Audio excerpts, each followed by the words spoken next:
Hello and welcome everyone to Lamplight City.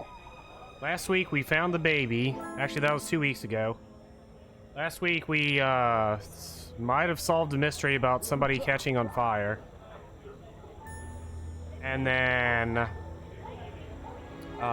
we started a new case where somebody was probably murdered. I don't actually remember. Some girl's brother died. And he was in love with some guy named Jimbo. So same as last week.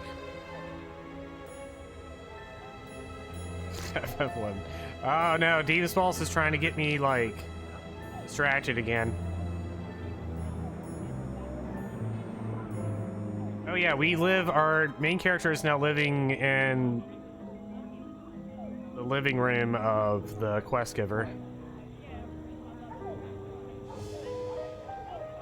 Alright, so anyway, same as last week, I'm gonna use a guide to finish this out. I don't know how much is left of this, but I am absolutely determined to finish this week, even if we go over trivia time. We are finishing this. I'm done with this game.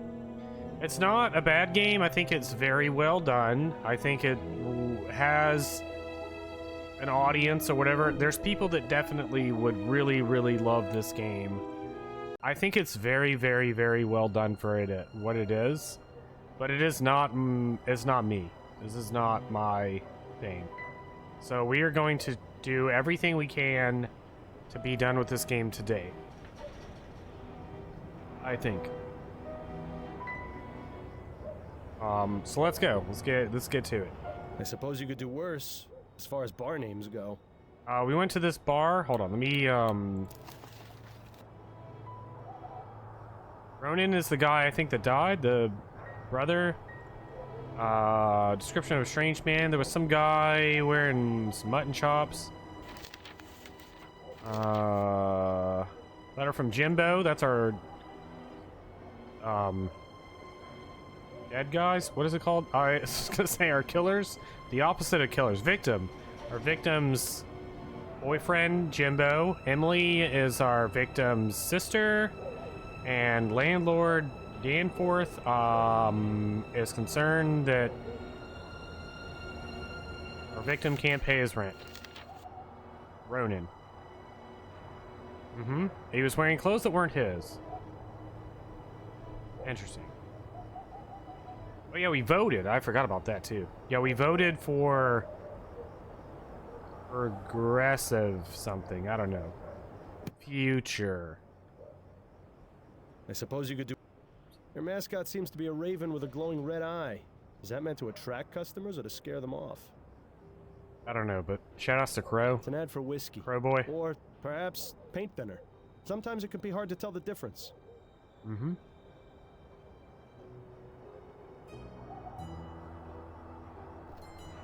To think, in an instant, a man's life can be reduced to some scribbles. Oh, this must be where he died.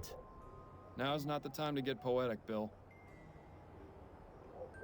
These advertisements are all at least 10 years out of date.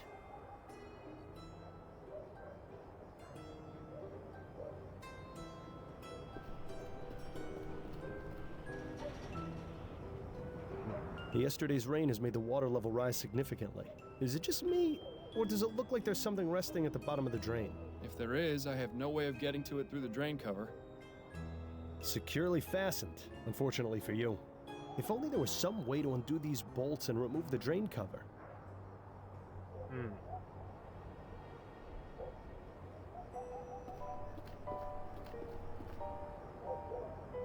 My, this grog shop looks pretty rough, even by chum the guy standards. from the coffee keep a low shop. profile while you're in here, Miles. Maybe we can listen in on him. He's got nobody to talk to. I don't know who we're listening in on. Excuse me, barmaid? Hi, what do you need? You know a man named Ronan Lespay? Nah, never heard of him. He was killed here 4 nights ago. The man in this ferrotype. Oh, that one. Well, I never saw him before that night, and I didn't talk to him. You with the police or something? No, not at all. I'm just trying to help his sister find out what happened. So are you done with the questions? Can I get you a drink or what? Yeah, she's a shrewd businesswoman. You at least have to give her that. She is not a very charming barmaid. She is very rude, and I don't feel welcome here. Were you working on election night? Pal, I'm here most every night. So that's a yes, then? Christ on a cracker, you ain't too bright, are ya? Yes, I was here on election night. There's no need to be rude about it, madam. Yeah, she's terrible. Tell me what you know about the murder that took place outside on election night. Listen, chum, do you know how busy we were that night? This was a polling place. We had gents coming in and out for hours, not to mention the regular clientele. I was up to my ass in drink orders and was running the shift all by myself. Had to break up God knows how many fights, too. So you'll excuse me if I didn't exactly notice something that happened out on the street. Did you at least hear the gunshot? No, I didn't. You try distinguishing a gunshot over a room full of rowdy voters. It ain't gonna happen. What can you tell me about this place? It's a bar. People come here to drink. Sometimes people drink too much, and then they're sick all over. I get the honor of cleaning up the mess. Sounds like you're not too pleased with your job. I never said that. There may be rough days, but there's a lot worse I could be doing. Here, I get a place to sleep and a bit to eat and a few coins in my pocket if the customers are pleased. And you are pleased, ain't you, sir? Oh, yes. Yes, of course I am. Good. No? You mentioned regular clientele. Who are they? Oh, we get plenty of regulars in here, too many to name. Which of them were here on election night? Let me think. I remember seeing 3 of the usual crowd. There was Darius, up to no good as always. I know that Then name. There was Singin' Tom. Dude, Singin' but Tom. he wasn't around for too long. And how could I forget old Cormac? He'd have talked my ear off if I'd let him. Sound like an interesting bunch of folks. Singing Tom did it. Who is Singing Tom? Hey now, bucko. You've come in here asking me all these questions, but I ain't seen nothing from you. You want more information? You're gonna have to earn it. Right. Give me a gin, then. Coming right up. Don't get carried away now, Miles. There you are. 1 gin. That'll be 2 shillings. There's 3. Now then, about Singing Tom. Ah, Tom. Not sure what his surname is, but he's in here about twice a week. We call him Singin' Tom because he leads the church choir. Is that right? Which church? Oh, I haven't a clue. Never really cared to ask. Does he associate with any of the other regulars? I've seen him talking with Darius a few times. They seem to be on friendly terms. He probably headed the Church of Ghosts. Where might I find the landlord? You won't find him anywhere. He doesn't come around here more than once a month. What can you tell me about Darius? Now that man is trouble. I've had to throw him out a few times. Why do you say he's trouble? His mind's affected by the poppy seed. He can be Uh-oh. gentle as a kitten or fly into a rage at a moment's notice. When he gets rowdy, he gets chucked. I see. Been eating the Any muffins idea where I again. might be able to find him. Don't know why you'd want to find him, but I hear he spends his day at a smokehouse nearby. I believe it's on Crisparkle Lane. Just look for the door with the oriental symbols above it. And could you describe him to me? He's a rough-looking sort, about 55 years old, has a scar on his left cheek, grayish hair, medium build. Excellent. Thank you. Tell me about Cormac. He's in here most every night. Doesn't speak to many people, just me. And a right chatterbox he is, too. Between you and me, Cormac stinks. I can understand why he doesn't keep much company. He stinks? Aye, he's a sewer worker. Spends all his day underground in the muck, so he always reeks of shit. I see. Any idea where specifically he works? I believe he's at the treatment station, over near the ferry terminal. If this is going where I think it is, then I'm especially glad I can't smell anything anymore. Same. Have you worked here long? 13 years. I see. Anything else you can tell me about yourself? I ain't the friendly type. Right. Understood. I noticed. I was given the physical description of a man, and I was wondering if you might recognize him if I told you. Perhaps. Go on, then. He's tall, strong build, with a beard or mutton chops, dressing all in black and possibly wearing a cap. Bit vague, wouldn't you say? That covers about half our clientele. I was afraid that might be the case. Did you notice anyone of that description here on election night? No. Can't say I did, sorry. Any thoughts on the election? Nah, couldn't care less, really. Doesn't matter who's in charge. My life ain't getting any better. But it can certainly get worse with Leroy in office. We'll see. I appreciate you taking the time to chat. Yeah.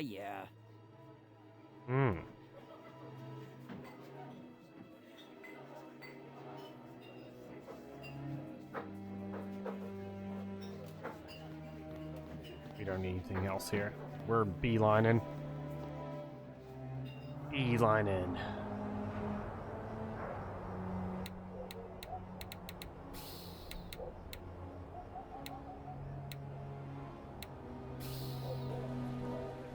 Let's see.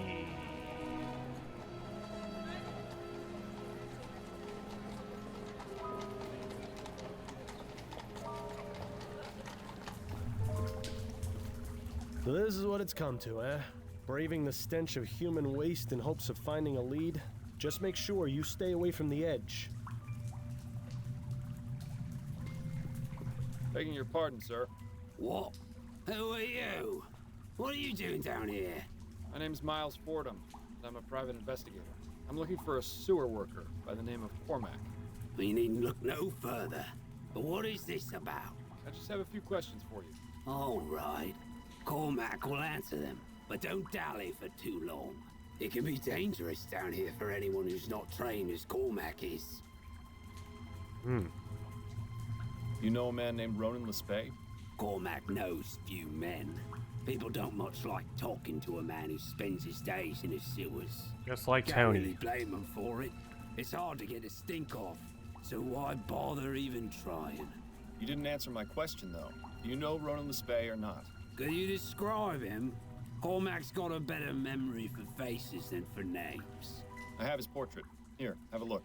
Ah, yes. Cormac saw this fellow recently. On election night? That's right. He come into the bar, voted, went out.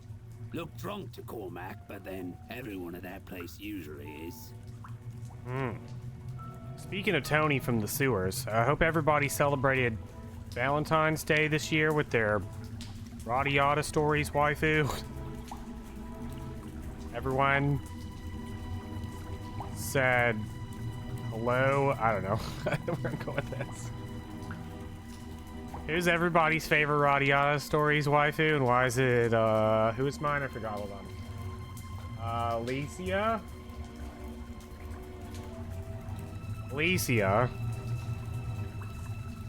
Morgan? Miriam said his was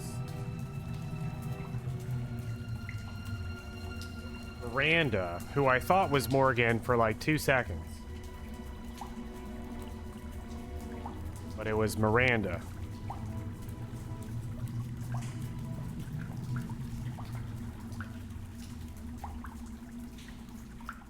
Opened a 2-hour Radiata Stories video, watched 10 minutes. On Valentine's Day? I'm so proud of everyone that did anything. I've always wanted to, on Valentine's Day, do a race to get 3 waifus. And then potentially beat the game. But it takes a lot of time. And some people's waifus take, like, literally forever. Close enough. It was probably Valentine's in Japan or something. New Zealand. Maybe. Alright, anyways. Do you frequent a pub called the Silent Raven? Yes. The Raven is where Cormac goes to forget about the day's work. The barmaid, Nicole, she's a good sort. We likes talking about the ponies down at the track. Nikki loves her some racing. She gives Cormac drinks for cheap in exchange for odd jobs. Nice to have your own personal sewer man, I suppose. She's really the only one Cormac talks to. There's a few others Cormac sees often, but Cormac hasn't spoken with them. Cripes. This guy goes on and on, doesn't he? To be fair, you were warned. Not polite talking to this guy. Do you know anything about the murder that took place outside the Silent Raven on election night? Murder? Ah, yes. The commotion out in the alleyway. That's right. Did you see or hear anything? It was a touch noisy that night, what with all the election stuff happening, but Cormac remembers the sound of the gun. One shot, and then shouting and hollering from the bar. A few people run outside to look at what happened, but Cormac just stayed in his seat and finished his whiskey. So you didn't see the man who was shot, or who shot him? No, keeps to himself, Cormac does. Makes life easier that way. Could he be any more unhelpful? Actually, it's probably best not to find out. I don't know. I feel like he's been pretty helpful. Is it difficult being a sewer worker? Difficult? Nah, it's a dream. Especially since they introduced all these steam tech treatments and purification whatsits. The only thing Cormac's got to do is check the little dial never goes into the red on old Belinda. Belinda? Aye, the purifier. She's a real special lady who's made Cormac's life so much brighter. Cormac makes sure to thank her each and every day. Wonderful. We're talking to a lunatic. Wasn't What? so No. easy a few years ago. Back then it was tapping on pipes all day Tapping on pipes? to make sure they was flowing fine and not blocked. Cormac would take his little hammer and tap, tap, tap on the pipes to make sure they was ringing fine. You can imagine what that was like. Tap, tap, tap. Ring, ring, ring. All day, up and down, over and over. The tapping stopped, but the ringing never left. Still hears it to this day, Cormac does. That's called, tertita. Do you have any opinions regarding the election? Cormac hears lots of things about Atwood, but he's the one what's got this new machinery put into the sewer system. There's still a job for Cormac, so all that talk about being replaced by machines is just talk, for now. But Leroy says he wants to give the workers their fair chance, so Cormac can't argue with that. What about you? I would have Oh, I preferred do. Atwood stay in office myself. Bah, they're Admit. all the same in the end. One way or another. No point worrying, says old Cormac. Would you be able to remove the cover of a storm drain? Yes, of course, sir. Cormac's got the right tool for the job. Just a few twists from old Mary here, and any drain will open up like a Christmas rose. Excellent. Would you be able to open the storm drain outside the Silent Raven? Suppose so, yes. But Cormac ain't allowed to just open up drains as he sees fit. What do you want this drain open for? I believe there's a vital piece of evidence at the bottom of the drain. You don't say. It's quite true. It may even help me solve a murder. Well then, in that case, Cormac will get the drain open for you. Come on, there's not a moment to lose. This it then? That's the one. Right, won't be a moment.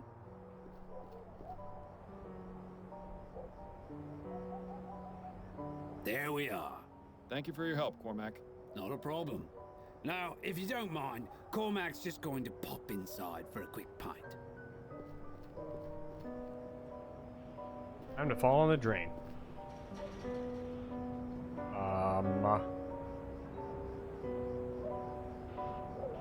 Detective work is a dirty job, but someone has to do it. Don't forget to roll up your sleeve. I really hope there's something down there. Ugh. Ah, This James, is what are you almost doing? as bad as the time I had to search for that stolen necklace in a pile of horse manure. I'm really glad I didn't draw the short straw in that case. What? Well, how about that? Wish the police had found this so I wouldn't have to carry it around. Mm-hmm.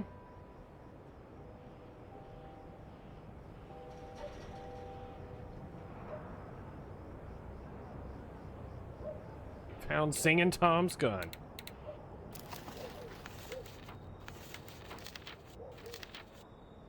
Oh, we're missing the thing.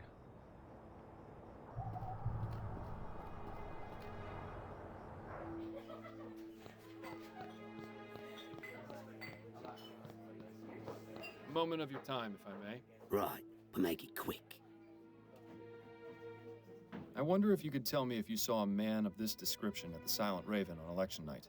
He's tall, of strong build, with a beard or mutton chops, dressing all in black and possibly wearing a cap. Oh, aye. Possibly. Cormac remembers seeing a fella like that. What was he doing? Kept going in and out of the bar.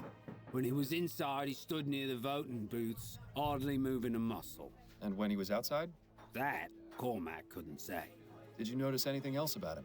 Yes, Cormac noticed him come in and speak with Nicole, the barmaid, after the commotion outside. Is that right? That's very interesting. Hmm. Thanks for your time. I'll let you get back to your drink.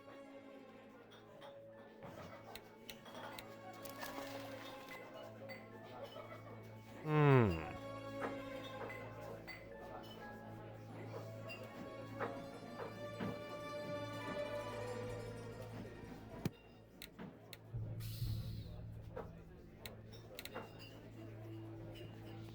Excuse me, barmaid? Hi, what do you need? You know that description I gave you earlier of the tall man in black? Yeah, what about it? I spoke with Cormac, and he told me he saw you speaking with someone fitting that description shortly after the murder occurred. And you believed him? Cormac's a good sort, but he's not exactly reliable. No, he's definitely the I'd most say he's honest twice as person I've reliable met. as you are. Now tell me the truth, or I'll have you in as an accomplice to murder. All right, relax. I don't know the man by name, but he came to me after the commotion outside and paid me a few crowns to keep my mouth shut about it. I didn't ask any more questions, and I wasn't about to refuse some extra cash. That was that, I swear. That's not good enough. I need some way to find this man. Is there anything else you can tell me? Well, I did notice he had a scar on his left cheek. Kind of looked like a shepherd's crook. But that's all, really. I suppose that'll have to do. Hmm. I appreciate you taking the time to chat. Yeah. Hmm.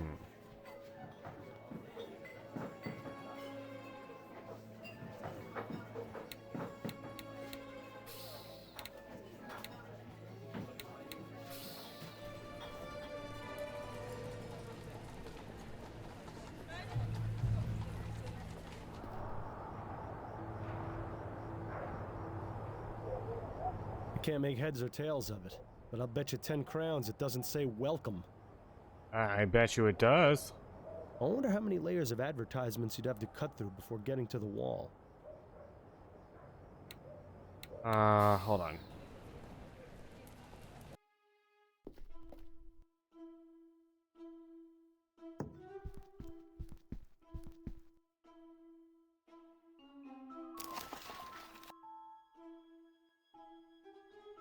Riding the dragon. Okay, remember this. Riding the dragon.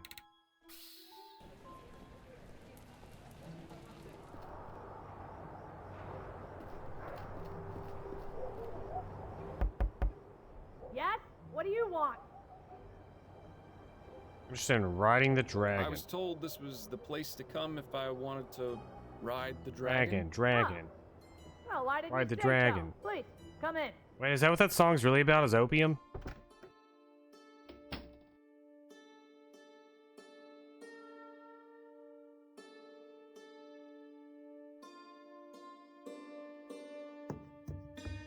Man, all this time. All Excuse these me, years. I'm looking for a man by the name of Darius. Crazy. Well, look no further. Welcome, friend. Sit. Join me. I'll stand, if that's all right. I was wondering if I could ask you a few questions. Questions are the path to enlightenment. Answers fly by as birds on the breeze. But will a caged bird sing? That is the true question. Wonderful. He's as high as a kite. This is gonna be worse than pulling teeth.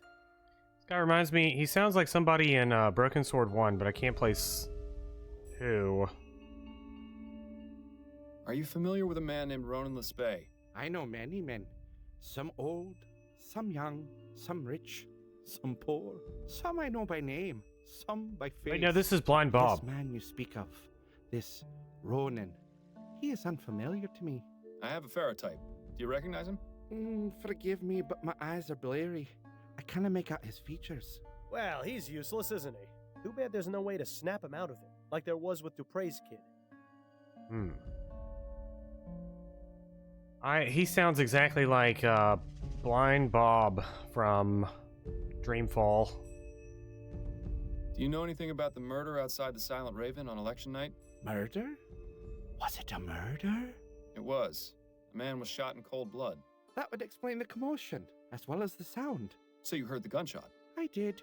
I thought it might have been one of the voting machines making the noise, but then there were shouts, and people began to run. Did you see or hear anything before you heard the gunshot? I seem to remember hearing a man shouting a name. Hello, Radiata Stories Yes. fan. Fellow It Radiata sounded Stories like- fan. Priscilla. Near Well, how about that? He's managed to be of some use after all. Assuming he's telling Second the truth, of Priscilla. course. And does the name Priscilla mean anything to you? Afraid not, young man. My name's Cat, and my name's Cat. My cat's name, dyslexia. My cat's name is Claire, and I almost had a second cat named Priscilla. We almost had a Priscilla here. I just kicked you more than you ever did. See.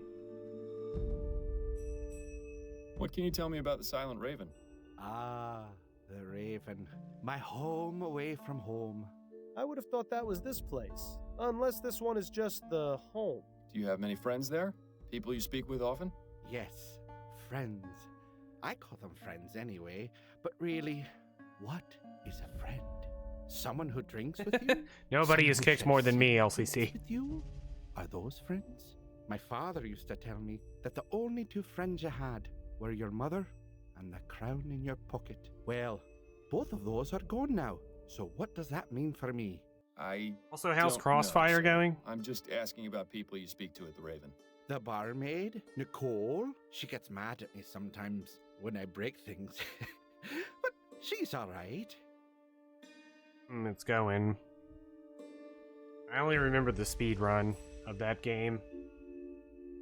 I don't remember anything about the story or classes. Does he use squares or octagons? I don't remember. They truly brought the wild arms to SRPG. LCC is caught up in the crossfire. You'll get caught up in the crossfire. Hexagons. There we go. They truly brought Wild Arms 5 to SRPG. Have you ever conversed with a patron called Singing Tom? Singing Tom. Singing Tom. You mean old Tom Puffin? Often. Not sure.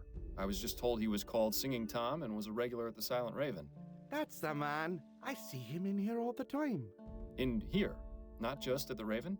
Tom is a child of the poppy, just as I am. He Uh-oh. truly understands the world as it is. Do you know where I might be able to find him? Yes, he's the choir master at St. Denis Cathedral. That's where he spends his time when he's not here.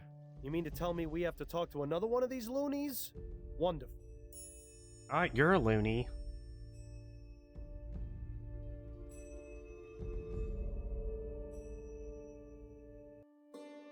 I was wondering if you could tell me whether you saw a certain man at the Raven on election night.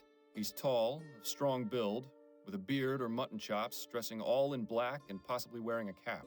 Lots of people like that go to the Raven. I see loads of them every night. But now that you mention it, I do remember someone like that. He was a strange one. How so? I remember one of the times he came in, he was adjusting his hat. I could have sworn when he took it off for just a moment, his hair was bright red. How is that strange, exactly? Because his beard was jet black. It was What? the oddest thing I'd seen. Well, it was the oddest thing I'd seen. No, it makes sense. Until his beard slid halfway down his face. I see. Well, thank you for the information. Wonderful. I This thought we were testimony about is to about find as out useful that the as a guy hole in was the like a head. chimney sweeper. Then, there might be something to it.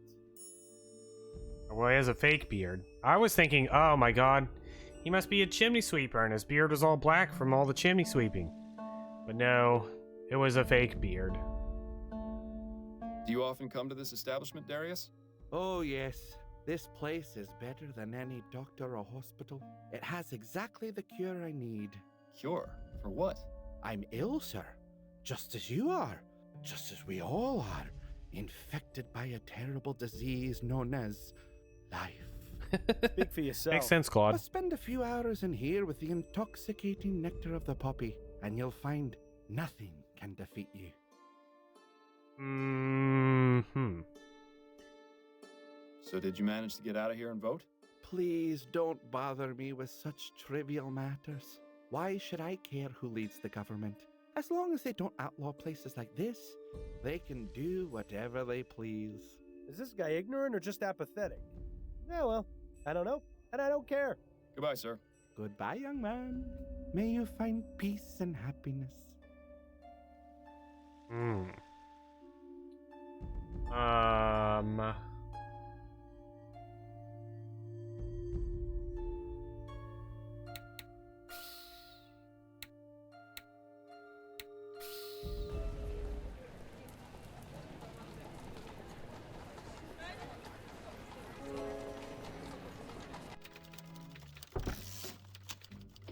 I was beginning to wonder when you'd show up. Well, wonder no longer. I'm here and I need to see Dr. Edwards. Oh, I see how it is. He helped you solve a case, and now you don't have time for us lowly front desk clerks. That's just the way it goes, Upton. Maybe next time you should pick a nicer coffee house. Right. You know the way. Snelling isn't in today, so you're all clear. Well, that's a relief. Thanks, Upton. Not this guy. This guy, turn us in. I hope I'm not interrupting anything, Edwards. Ah, Fordham. Always a pleasure. Have you got time for some questions? Of course. So what can you tell me about Ronan Lespay? Caucasian male, approximately 27 years old. Died of blood loss as a result of being shot at close range. He was brought in 4 nights ago. I performed the postmortem the following day. After that, his next of kin was contacted. I believe his sister came to identify the body. Any personal opinions on what might have happened? Well, the fact he was shot at such a close range would suggest it was done by someone he knew. And robbery doesn't appear to be a motive, since his wallet was found on the body with money in it. Beyond that, your guess is as good as mine. Better, I hope. Go hello, Mega. Did the postmortem reveal anything? Quite a few things, actually. Mr. Lespay was extremely inebriated when the shooting took place. There was enough alcohol in his blood to presume he had been drinking for hours before his death. I also managed to remove the bullet from his heart. It's a .36 caliber lead ball, standard revolver shot. It shouldn't be too hard to match to a weapon, provided you can find it. I have a weapon. I found this pistol at the scene of the Lespay crime. Did you take a look and see if it was used to murder him? It's all slimy. Where was it? Sitting at the bottom of a storm drain. Oh, I suppose that's not as exciting as finding it inside someone's intestines. Did I ever tell you about that post-mortem, by the way? No, I certainly don't want to hear about it now. How long will it take you to analyze that pistol? I should have something conclusive within the hour, if you don't mind waiting. No, it'll give me some time to gather my thoughts. 1 Right. hour I later. concluded my analysis, and this gun was definitely used to shoot Mr. Lespay.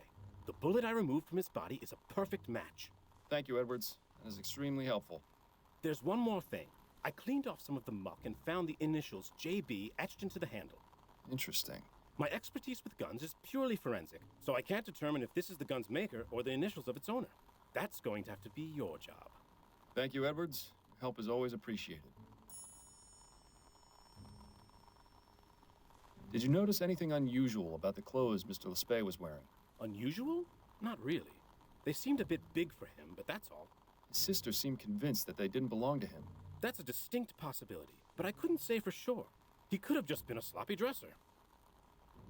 True. How's the coroner business? Things have been pretty dead around here lately. Don't quit your day job, Oh Edwards. my god. What are your thoughts on the election? There was an election? I think our friend Edwards needs to get out a bit more. I'll be going now, Edwards. Take care, Fordham. And remember, not everyone gets to leave the morgue alive, so consider yourself lucky that you can. Wow.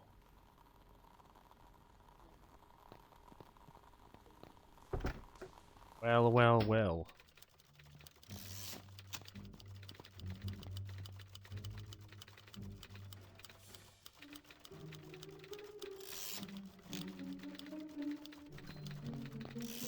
Can we talk for a moment, Upton? Certainly. What's on your mind?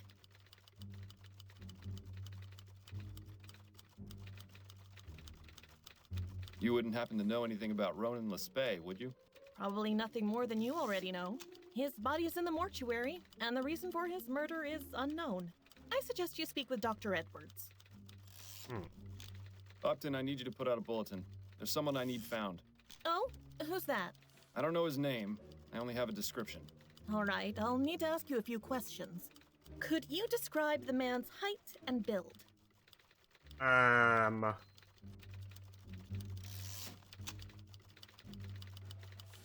He's tall, with a large build. All right. What color is his hair? I'm certain it's red. All right. Do you know of any unique details that might make him easier to identify? A beard or mutton chops? Yes, he has a scar on his left cheek in the shape of a shepherd's crook. Good. That will be helpful. All right, I'll put out the bulletin. Give me a moment. All right, the bulletin is out. I'll let you know if... Upton? Just got your bulletin. Hello, Giles. Have you got something for me? As a matter of fact, I've got someone in the jail fitting your description perfectly. You don't say. Yup. Name's Harvey Presser. Got picked up a couple of days ago. Thank you, Giles. You heard the man, Fordham. You've got yourself someone to interrogate over at Bow Street. Can we talk for a moment, Upton? Certainly. What's on your mind? Upton, what do you have on this Harvey Presser fellow? Give me a moment, and I'll locate the arrest report. Here we are. He was picked up in a bar in Chumley after being identified as the leader of a cooping gang by one of his fellow gang members. So much for loyalty. Anything else about him? Not much besides his address. That might be worth looking into. It's 5885 Riverview Road, right near the asylum. Ah, wonderful. Oh, really? Maybe afterwards you can drop by and pick out a room. Wow. I'll let you get back to work. And you'd better do the same. I miss Joey. Every time the ghost guy in this game talks, I think, man, I miss Joey.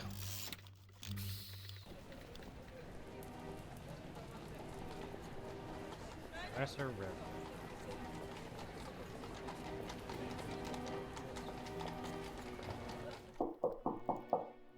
Just a moment. All caps, bold letters, it says. Yeah? What do you want? Ooh, she doesn't look like the type to take any guff. Better watch yourself, Miles. Yeah, it's very all caps. It says, I wanted to, don't pick. I wanted to borrow a cup of sugar. Don't pick.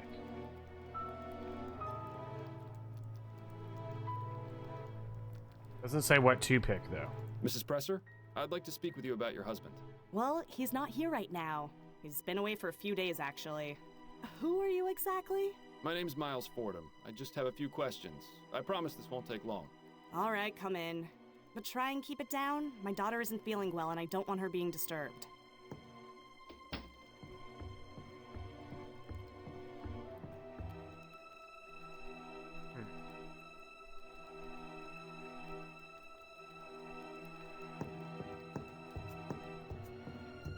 Mrs. Presser? Yeah, what? You know a man named Ronan Lespay? Never heard of him. And you've never seen the man in this ferrotype? Nope. And I'm glad I haven't. Looks like a real pushover. Ooh. What does your husband do for a living, Mrs. Presser? Harvey? He's a traveling salesman. Sells steam-powered cleaners like the ones in the corner there. Oh? Doesn't make much money on account of most people being afraid of steam tech these days. But Harvey tries his best to provide for me and little Mary. He's a good man. The job takes him out of town for days at a time, but we get by. And that's all he does? What are you asking? You know something I don't? No, not at all. I was just curious. Oh, look, another husband keeping secrets from his wife. There are a copper a dozen around here, it seems. So what do you do while your husband's away? Hang on there, what are you playing at? I'm a married woman. I merely wanted to know a bit more about you, that's all. I meant no disrespect. Is that your game? Asking innocent ladies about themselves so you can have your way? She doesn't have to worry about being mistaken for innocent, that's for sure. No, you know what? Just forget I said anything.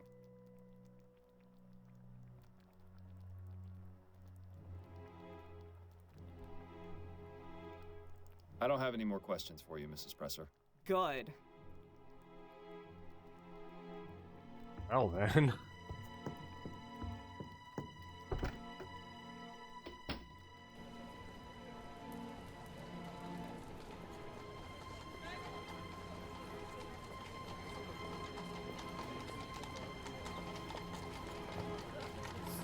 jail. Fordham? You look even worse than the last time I saw you. We can't all manage to keep looking as good as you, Giles. What brings you back? I'm looking to speak with your prisoner. Presser? I just got off the horn with Upton about him. Seems you're not the only one interested in finding the man. Then I suppose it's lucky I got here first. Suppose so. What was he brought in for, exactly? He's the suspected leader of a cooping gang. Makes me glad I didn't bother to vote. All those dirty politics are just a waste of time. And people wonder why nothing in Parliament ever changes. Everybody vote. Harvey Presser, I presume. Who's asking? Miles Fordham. I'm a private investigator. What do you want from me? Just a few minutes of your time. You don't have anywhere to be, do you? Hardy ha. Ask what you want, but I'm not answering anything until I see a lawyer. It's a fake beard. Do you recognize the man in this ferrotype? Should I? His name is Ronan Lespay. He was shot outside the Silent Raven on election night. That's a real shame. Are you saying you know nothing about the murder outside the Silent Raven on election night? Not a thing. I've never even heard of the Silent Raven. Is that right? Because I've spoken to at least 3 people who swore they saw you there that night. Yeah, and you're not police, so that doesn't scare me. You can't do a thing about it. This guy's starting to get on my nerves.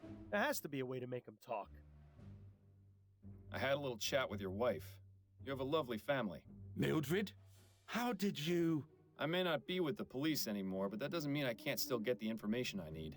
You didn't tell her about me being in jail, did you? Don't worry. It was quite obvious your wife has no idea what you're involved in. As a man who values discretion, I thought it best not to shatter her illusions. That's awfully decent of you. Of course, I might change my mind, unless you start to cooperate. I have to say, Miles, you've become a real natural at this tough cop role. All right, fine. I'll talk. Just leave my family out of it. Mm-hmm. Do you recognize the man in this ferrotype? Yes, I do. That's Mr. Lespay. And how is it you know him? I was assigned to watch him and then pick him up on election night. Assigned? By whom? My employer. I'd really rather not name names, Mr. Fordham. I don't care about your employer. What I care about is what you were doing with Mr. Lespay. Well, it was a cooping scheme. He was one of the people I was told to pick up. Tell me what you know about the murder outside the Silent Raven. The most important thing I can tell you is that I didn't kill him. Do you know who did? Not a clue. I was inside the bar when I heard the gunshot. I went outside to see what had happened and found Lespay on the sidewalk. And what happened next?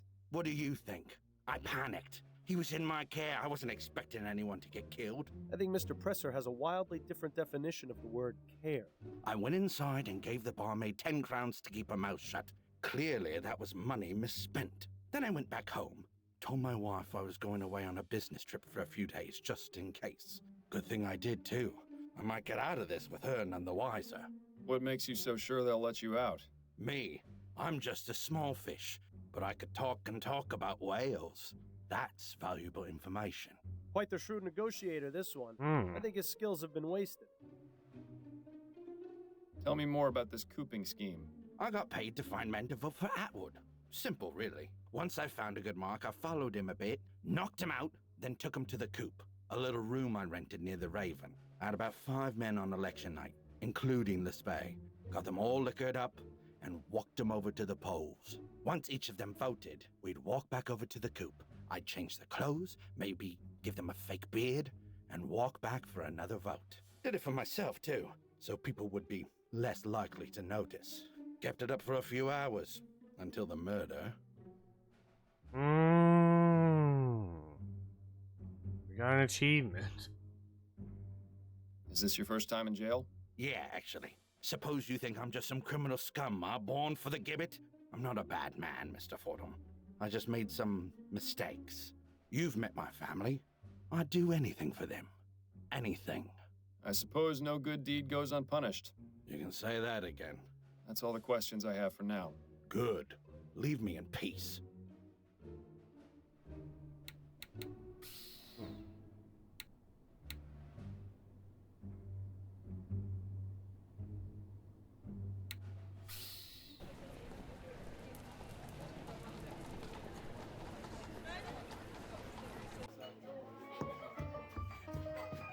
I don't remember what this is. Crimson Cat. One of my favorite underground Oh, clubs. I remember now. Ooh, I spent some wild nights here. Which Jimbo reminds used to me, meet I wonder Ronan if here. Stefan is still working the bar these days. Yeah, Jimbo and Ronan hooked up here.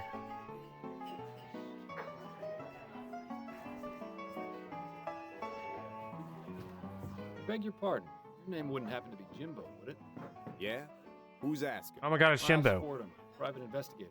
Can a guy enjoy his shore leave without being harassed by the law? I've done nothing wrong. I didn't say you had, and I'm most certainly not the law. I just want to ask you a few questions. All right, fine. It's Jimbo.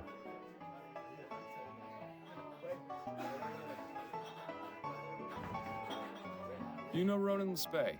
I knew him, yeah. Knew him? He and I haven't spoken recently. In about a month, actually. Things didn't go so well last time. How do you mean? Let's just say we didn't part on the best of terms. He made it very clear that he didn't want to speak to me again.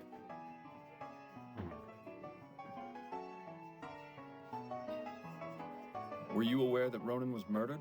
What? No, when? What happened? He was shot outside a tavern in Chumley 4 nights ago. Chumley?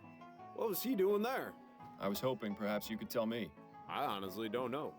Ronan hardly went out, and he especially never crossed the river. Why was that? I think he was just too scared of the world to go out and see it for himself. He was happy enough reading about it in his books or collecting things I brought him back from my travels. Honestly, that's what I liked most about him.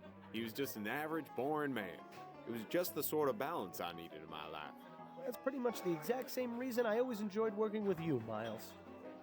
You have a crush on him? You and Ronan had a special relationship, didn't you? Mr. Fordham, we're in an underground club. You don't have to tap dance around it. Yes, Ronan and I were a couple. At least up until last month. What happened, if you don't mind me asking?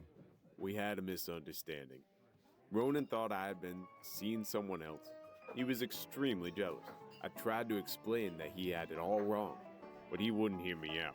I was going to give him some time to cool off, but, well, that's not going to happen now, is it? If it's any consolation, I found a letter you wrote him, which he still kept in his desk. Damn. Thank you for telling me that. I mean, I keep a lot of things in my desk that I actually completely forgot about. Where does the name Jimbo come from? It's just a nickname. My real name's James Bowcroft. And what is it you do? I'm a sailor. I thought you detective types were supposed to be extra observant. Shouldn't you be able to tell me what my occupation was just by looking at my fingernails or something? Sorry to disappoint. Perceptiveness is important in my line of work, but I'm also just a man. I think perhaps Jimbo has been reading too many of those detective stories in Brentwells. Does the name Priscilla mean anything to you? Yes, that's my ship, the SS Priscilla. I see. Did Ronan know about it? Of course. He always used to ask me to bring him back some exotic souvenir. Do you have any opinions about the recent election? Not really. I'm usually way at sea, so I don't keep up with politics. The sea's got her own laws. Anyway, I can't vote, so it's really none of my concern. But you're still affected by the decisions the Prime Minister makes. Not very fair, is it, Mr. Fordham? No, I suppose it isn't. Thank you for your time. You're welcome. Miles, have you ever noticed that this Jimbo fellow fits the description of the man loitering outside the taxidermy shop? The barmaid told us she saw someone matching that description at the Raven on election night. Not only that, Priscilla just so happens to be the name of the ship Jimbo works on. And the pistol used to murder Ronan has the initials JB etched on it. It could be a coincidence, but I think it's quite reasonable to consider him as a suspect.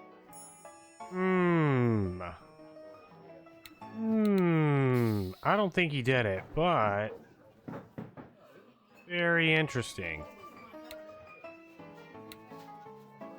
All these things adding up.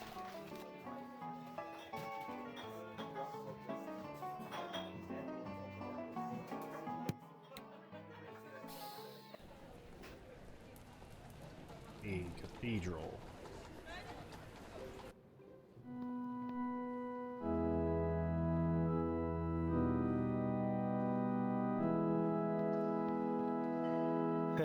prayer candles? People think lighting one of these is going to solve their problems. If only it were that easy. Also, what happens if they go out? Does that mean your prayer gets canceled? Shh. What? It's an important question. About to cancel all these prayers. The more I want to test my theory about prayers being canceled if the candles go out.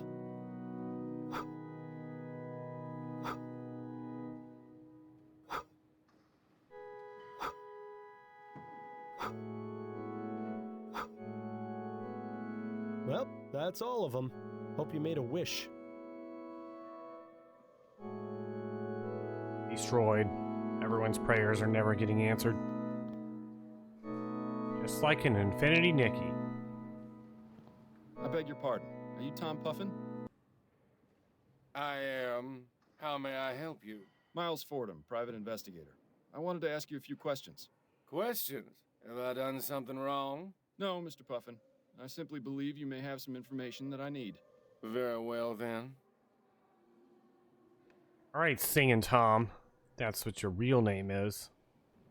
What were you doing on election night, Mr. Puffin? Election night? That was ages ago, wasn't it? It was 4 nights ago, to be precise. I'm drunk. You have to understand. I have trouble recalling what I ate for breakfast this morning, let alone what happened 4 nights ago. Well, isn't that convenient? Do try to remember, Mr. Puffin. It's quite important. Well, I know I voted at my local polling place, the Silent Raven. And then... I'm not sure, actually. Do you know anything about the murder outside the Silent Raven? Murder? Yes, a man was shot. Did you see or hear anything? I don't remember. I don't think so, no. How long were you at the Raven that evening? Not very long, I don't think. I went, voted, stayed for a drink, and then I left. You recall what you did the rest of the evening? Not specifically. I probably went home and went to bed, like I always do. You didn't commit murder? Do you recognize the man in this photo? Is that? No. No, never mind. What is it? Well, for a moment, I thought it was someone else, but I was clearly mistaken. So you don't recognize this person, then? Afraid not. Who is he? His name is, or rather was, Ronan Lespay. What? Is he dead? He is. I'm trying to find out who killed him. Well, I hope you find your man, Mr. Fordham. Are you in the habit of using opium, Mr. Puffin? What? Why would you think that? I met your friend Darius. He told me you share a pastime. All right, yes. I do enjoy a visit to the opium den from time to time. From time to time? More like morning, noon, and night. Have you found the drug has had any adverse effects? Memory loss, for example. I admit I'm not quite as quick as I used to be. But without it, I'm in constant pain. Is that right? I fell off a horse when I was 15. And ever since then, my back's not been right. The doctors haven't been able to help. Poppy is my only comfort. I wish there were another way. It might be worth seeking a more professional opinion about the effects of opium. I've been scratching my beard this whole time. Does the name Priscilla mean anything to you? Priscilla? What does that have to do with anything? The name has come up in my investigation. Is it someone you're acquainted with? No, it isn't. I don't know anyone by that name. He certainly seemed concerned about her, though. How did you become choir master of this church? Oh, well, I studied music at the University of New Britannia. Once I completed my studies, I began writing symphonies in hopes of securing a patron, but I had no luck. So I decided to focus on choral compositions. I sent a few pieces to the bishop, and he offered me the position. And you enjoy it? Oh, yes, sir, immensely. I'm able to continue composing songs for our choir, as well as teach music to our young members. I take my church duties very seriously. What else do you do besides lead the choir?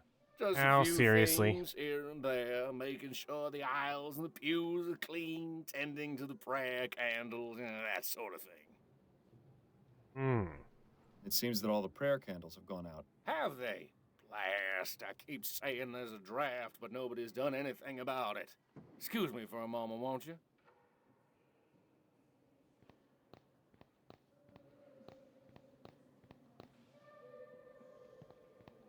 Time to steal stuff. Let's hope this chest hasn't got squeaky hinges. Dearest Ned, your last letter made me giggle with delight. I just cannot stop dreaming of the day we can finally make our dreams come true and live together as man and wife. I think it would be just the most splendid idea to get a puppy. I've already begun thinking of names. How does Wuffy sound? All my love. Priscilla.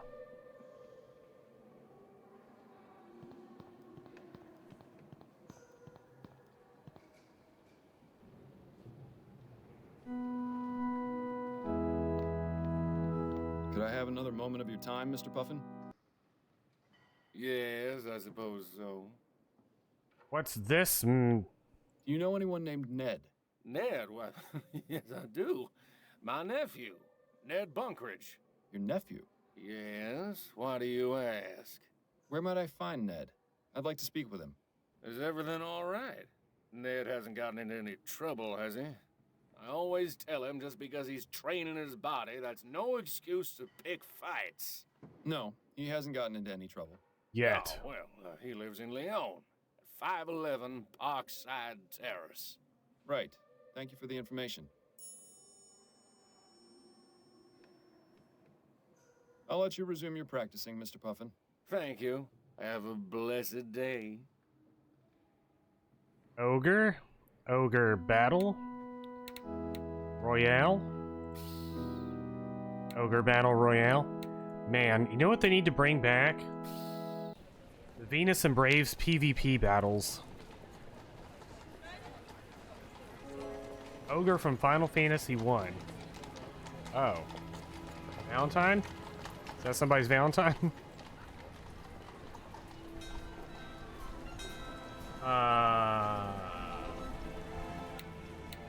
Dude. All caps, save game here. Ed's residence. Oh, is that a gym? Right this way, sir. Mr. Bunkridge is in his gymnasium. Thank you, my good man. I need one of these robots. Take a look at this place. And take a look at him. Dressed up Maybe like you should Hatsune consider doing Miku. some training yourself, Miles. You aren't getting any younger after all.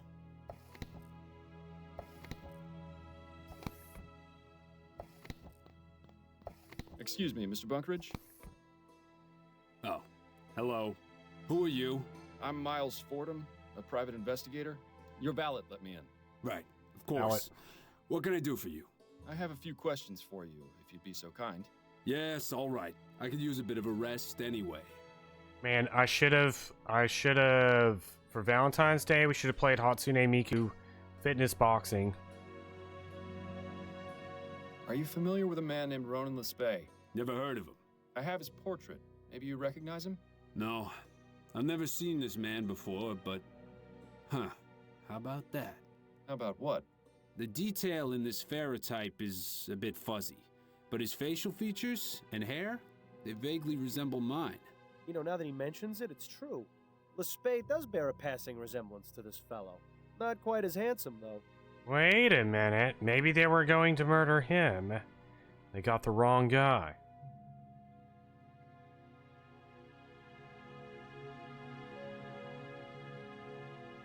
So, you know nothing about the murder outside the Silent Raven 4 nights ago? That's right. I don't even know what the Silent Raven is. It's a bar in the Chum.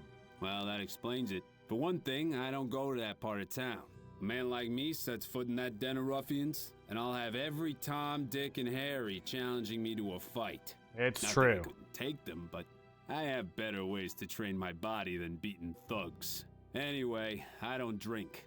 Dulls the mind and softens the body. I see. Well, just thought I'd ask. I'm sorry I can't help you, Mr. Fordham, but I hope you solve whatever it is you're investigating. You seem like a nice enough sort. It's ridiculous the number of untrained ruffians. How often they will challenge you to fights as soon as they find out that you're a trained fighter. It's like out of nowhere. They come out of the woodwork. It's very strange. Tell me about your uncle. You know Tom? I've met him, yes. He's the one who told me where you lived. Oh, right. Well, my uncle is an interesting man. Is that an interesting of the good or bad variety? I really wish he would take better care of himself is all. I have the feeling that he's on some sort of drug, although he always denies it. What gives you that impression? He's on opium. Well, most of the time he acts completely normal. He goes to work, visits with me. Sometimes we go out together to the theater or a gallery. But some days his mood changes. He goes very solitary, won't leave his house, gets short with me. One time I went to visit him. I heard him yelling along with what sounded like furniture being knocked about. It only happened once, but it worried me. I hope Tom isn't in any sort of trouble. Opium is one hell of a drug. It's a good thing you never got to that point with the soporific, or Adelaide would have thrown you out much sooner. Are you all right, Mr. Fordham? Yes, I'm fine. What? Too soon? Could you give me Tom's address? You don't have it? I thought you said you'd spoken with him. I visited him at the cathedral. But if he's there, why do you want his address?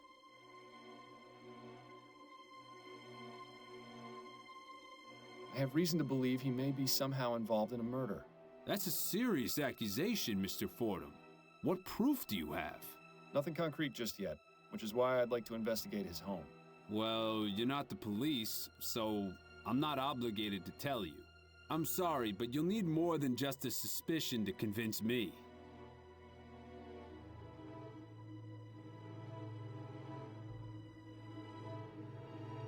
On second thought, never mind.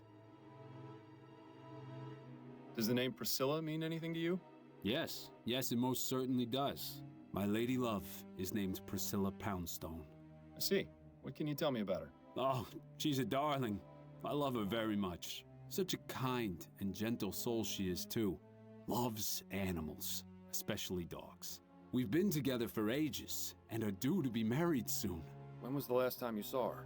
Saw her? Oh, no, Mr. Fordham. She doesn't live in New Britannia. She attends Miss Threadneedle's Academy for Young Ladies in Cormorant. She lives in New Holland? That's right. I've never actually met Priscilla face to face. We communicate exclusively through correspondence. How did you two get involved? Her father and mine were old military friends. They decided between them that their children would be engaged. And you're both in agreement? Yes. I admit at first I was a bit hesitant, but we share many of the same interests. The distance between us is not a detriment to our love. I wonder how that will change once they actually begin cohabiting.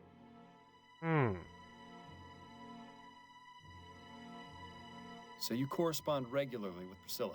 That's right. At least one letter a week. My uncle does me the kindness of acting as courier. Do you think I might have a look at one of those letters? What for? They're private correspondence. I understand, but I feel this is important. Perhaps you could show me one that isn't too personal. Yes, I suppose that would be all right.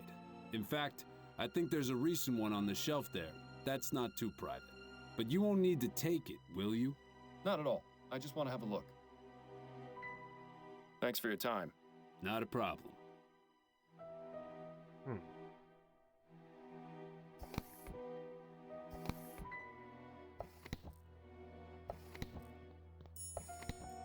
My dearest Ned, I'm so happy to receive your last letter. Things are going well here. I'm due to begin my next course within the week. How are things with you? Did you manage to set up that gymnasium you were talking about? You have to send me a ferrotype of your new physique. Priscilla. Wait just a minute. Something's off here. The handwriting in this letter is different to the one we found before. There's something strange going on with this Priscilla. An AI. It's a Facebook AI.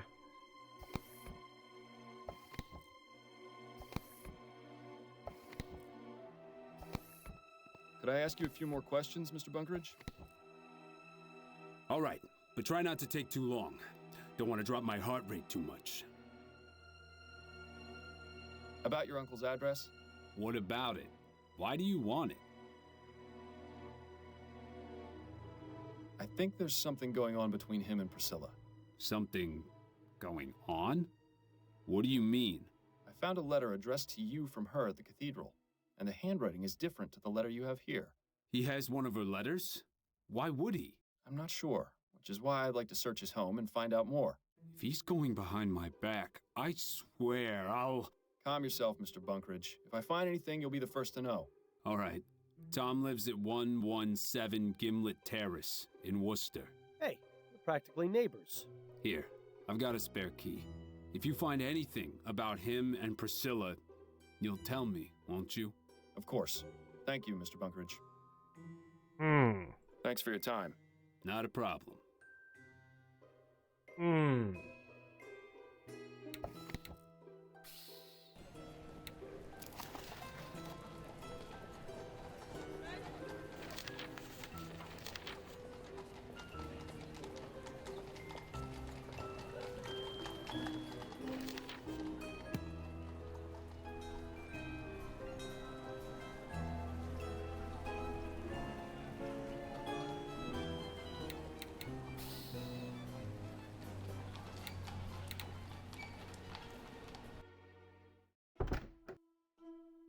Nice place.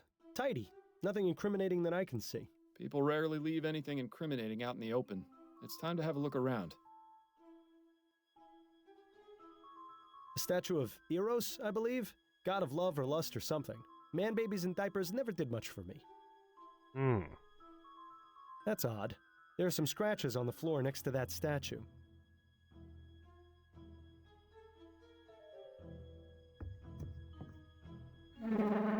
How about that? Looks like we found Singing Tom's buried treasure.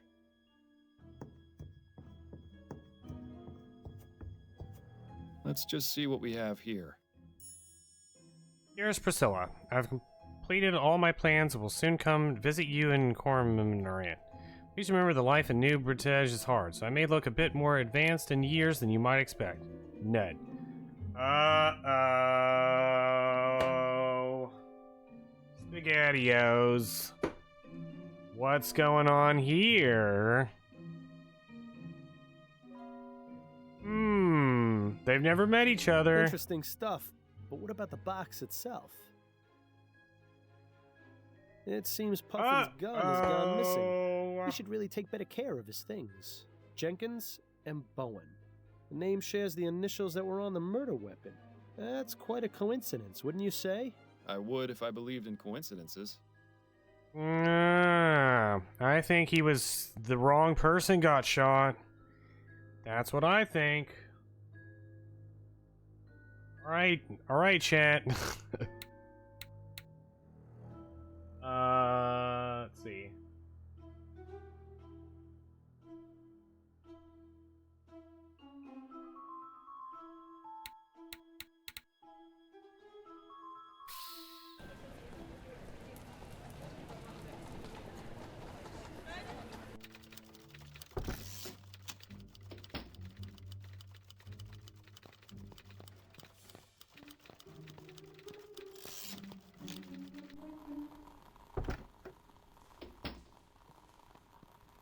Pardon me, Edwards.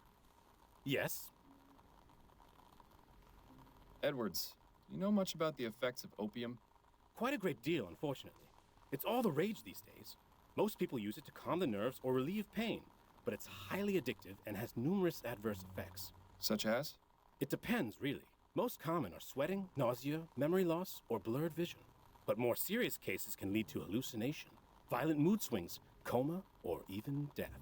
I just had a case in here a few weeks ago who died from an opium overdose. It wasn't pretty. Doesn't sound like it. Thanks for the information, Edwards. Anytime.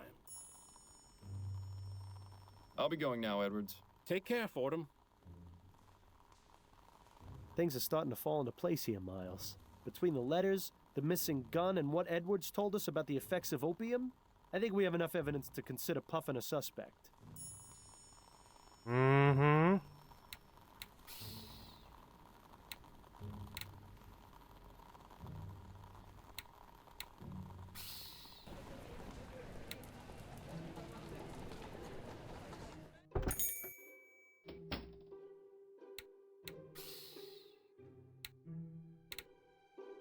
All right, Chad, who do we think did it? Who done it? Jimbo or Singing Tom?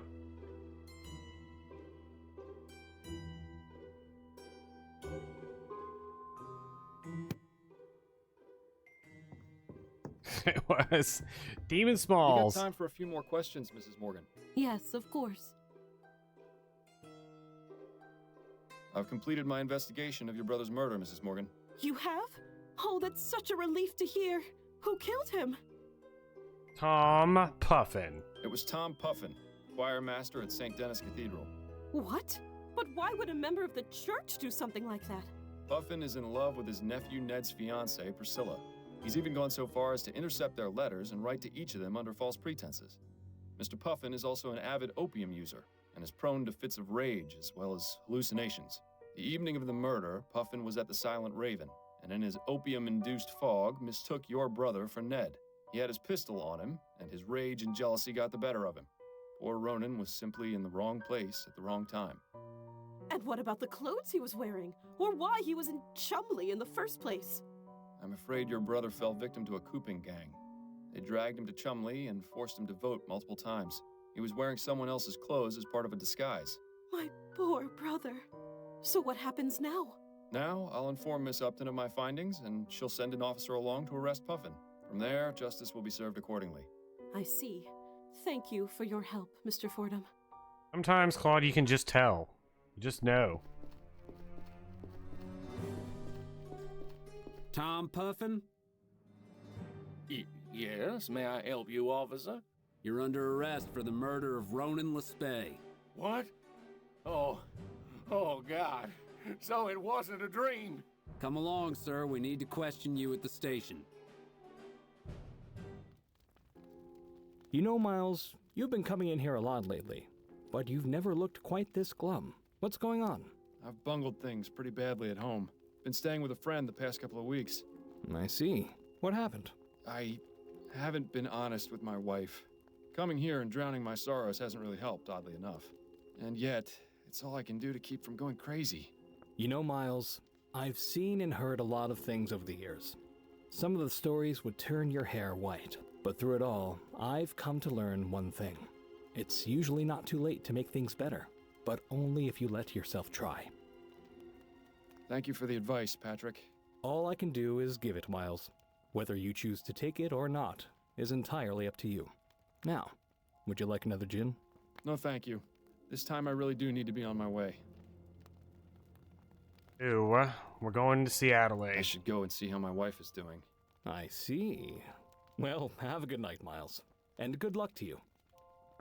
You know, this guy's got some mutton chops. Who in the ether?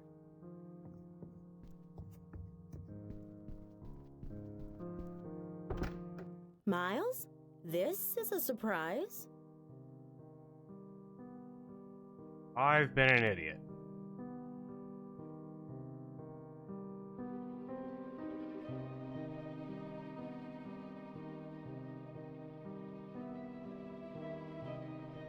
Addie, it's so good to see you. I've been such an idiot lately. Well, I'm glad you can admit to it. Would you like to come in? Very much.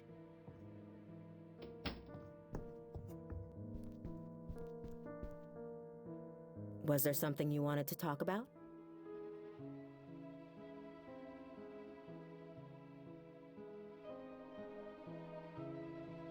I've given it a lot of thought, and I think it's time I finally told you the truth. Miles, what are you doing? You know this is a terrible idea. The truth? About why I've been acting the way I have been since Bill died. Well, go on. I'm listening. Don't do it, Miles. You know it's a one-way ticket to Riverview if you do. I've been hearing Bill's voice ever since he died. Fordham, what is wrong with you? His voice? I can't believe this! You've just destroyed your life! I hope you realize that! Shut up, Yes. Bill. In my head, at all hours. That's why I was taking the soporific. It was the only way to keep him quiet. Or so I thought. Turns out that alcohol has the same effect. What does he say to you? The type of things he'd say when he was alive. Snarky comments, inappropriate jokes. Mainly he nags me to find the flower shop burglar. He thinks doing that will let him find peace and move on. I see. I told you you'd think I was crazy. Don't be ridiculous, Miles. It's nothing like that. It's just, I wish you had told me sooner is all. I know, but I was afraid. Well, I'm glad you finally trusted me. You know, you could have all along. So, you're all right with it? It is quite a lot to take in. I think I'll need some time to mull it over. But what matters now is that we can work through this together. I understand. Well, I should probably go. It was lovely to see you again, Addie. Lovely to see you too, Miles. Perhaps I'll stop by again next week? Or sooner, if you'd like. Sure. Like the men in white coats aren't gonna have you taken away by then. Right. I'll see myself out then. Good night, Miles.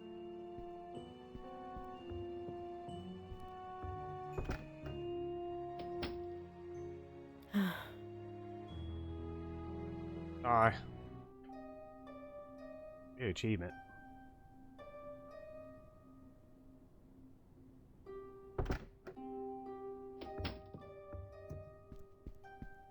Fordham, wake up. Huh? He just leapt over the side. I don't... Oh, Upton. What's going on? Goodness, Fordham. You look terrible. Is everything all right? Just had some trouble sleeping. More than usual. Well, I hope you've rested enough, because I've got something very important to show you.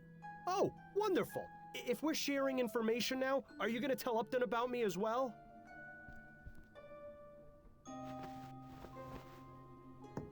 What is it?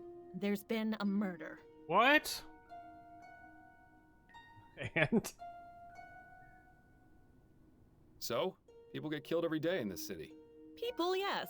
Members of Parliament, no. Oh, I see. Who's the Whoa, victim? Claude, A whoa. man named Percival McDonough. But this is the real corker. The murder is clearly the work of the Justice Killer. Can't believe our wife is part of the Parliament. The Justice Killer. Is that the mass murderer I've been hearing about? The very same. Why Justice Killer, though? It's part of his modus operandi. He kills his victims with a single gunshot to the head, then writes the word justice somewhere in the room with the victim's blood. Talk about melodramatic. The police are stumped. This is the killer's 5th victim, and there isn't a single lead. So you want me to investigate? Not just yet. First, I need you to look at these sketches.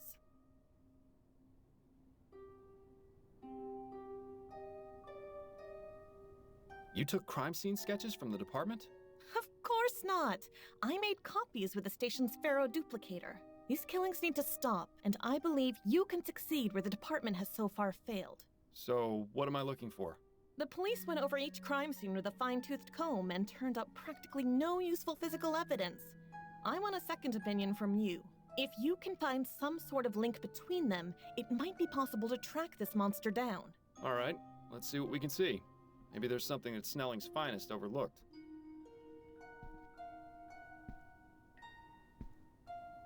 Here are the 4 sketches. Have a look at them and see if you notice anything that might help us find this maniac. Yeah, I was just thinking, if we get rid of Bill, then how are we gonna solve all these cases?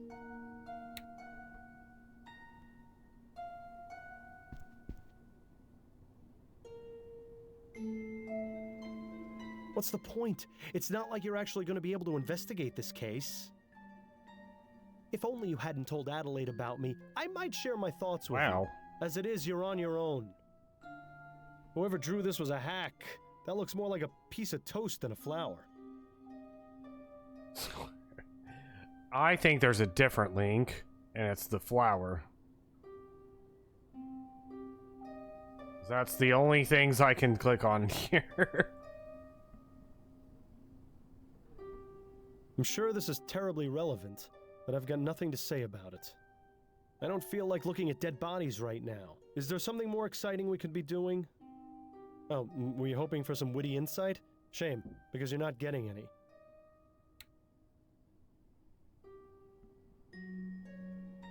Yeah, he's dead. Big deal. Boring. Wow, Bill. I'm really not in the mood to be analyzing crime scene sketches right now. Wow. I'm really not in the...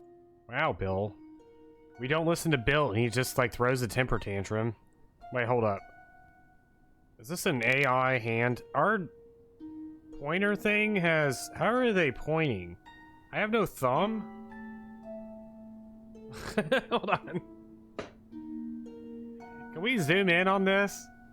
I got my face up to my screen. Have you guys looked at this hand before? I've never looked at the hand before. There's something really off about this hand. The exit hand? Am I crazy? Just stupid? Got 5 fingers, and no thumb. Unless you're pointing with the thumb. Are you pointing with the thumb? And you have a really long thumb?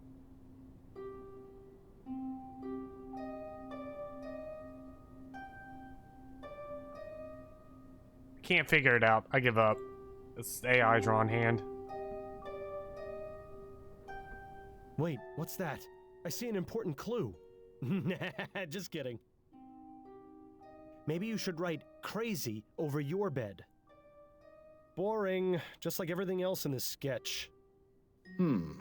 Interesting. Oh, what? You actually found something without my help? I'm shocked. Interesting.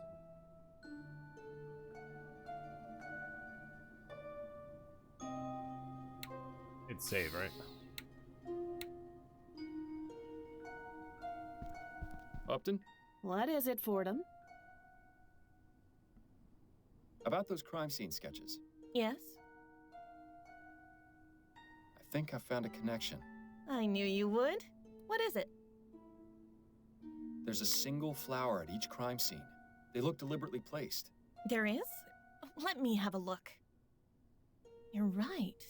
1 lily at each scene. Wait, what did you say? These flowers, they're lilies. Easter lilies, I think. I don't believe it.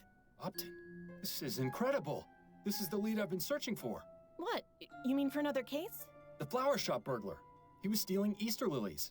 And I distinctly remember him saying something about his desire to uphold justice. At the time, I thought it was just the rambling of a lunatic, but now it seems so obvious.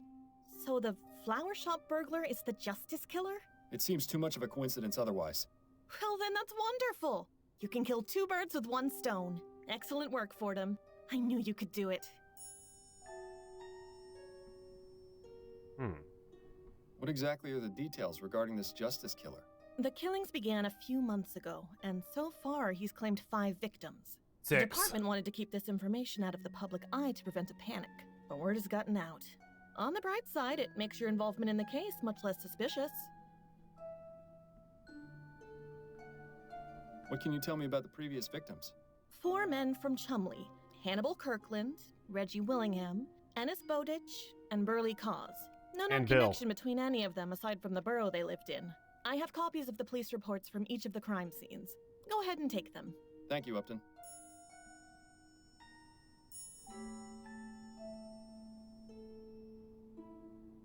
What are the details regarding the killer's latest victim? As I mentioned, the victim is Percival McDonough, a member of Parliament. He was found this morning by his secretary in his office. I expect the official investigation is still underway. So the killer managed to get into the Houses of Parliament. No easy feat. You can say that again. It's the killer's first high-profile victim.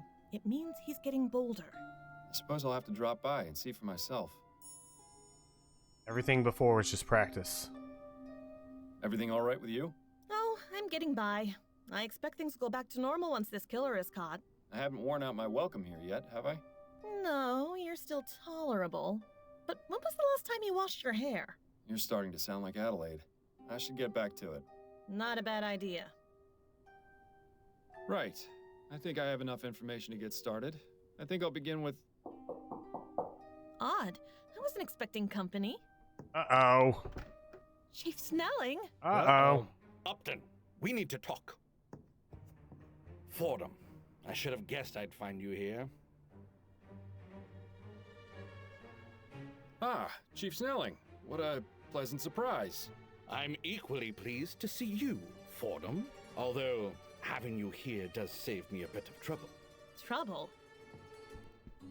Those are some rather interesting decorations. Would either of you care to explain how they got here? And once again, the jig is up. I hope you can talk your way out of this one, too.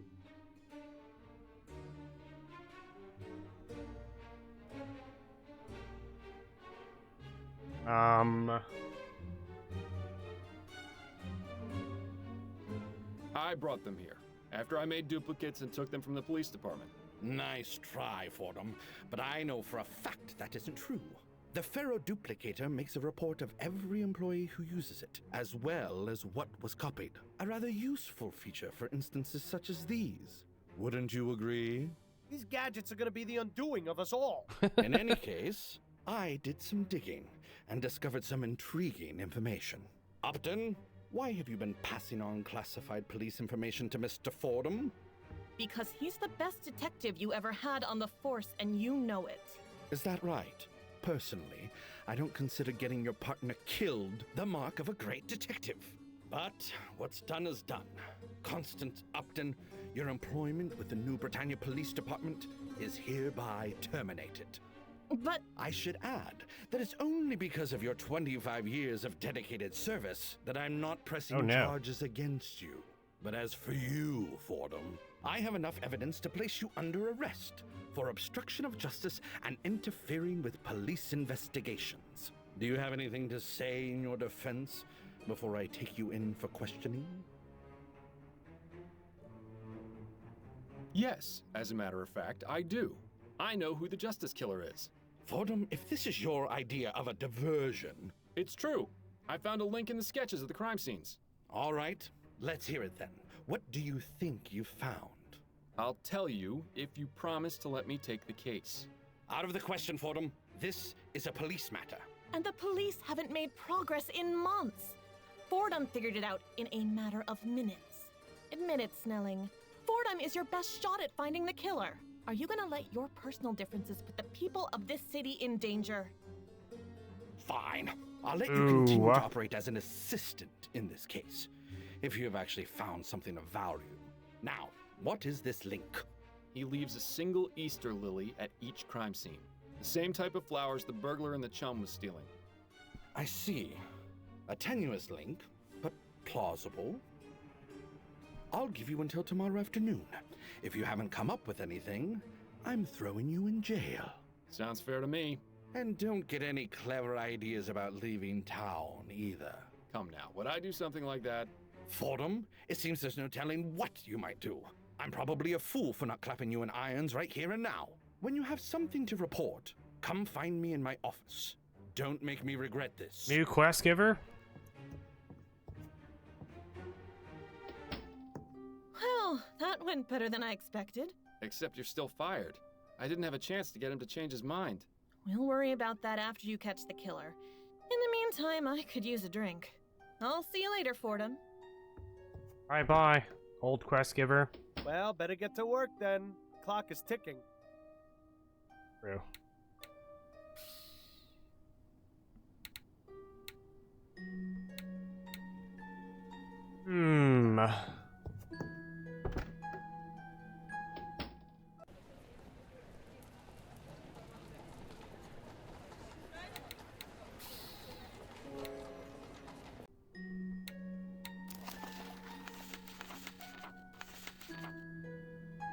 Let's see here.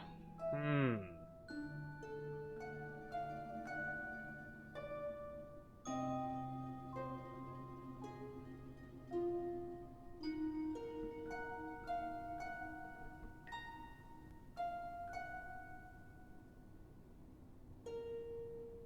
not reading any of these out loud.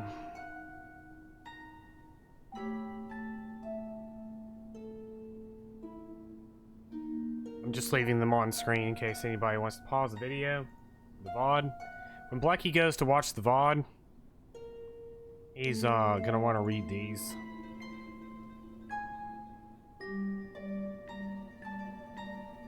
Alright, a single gunshot to the head in every case. That's what the link.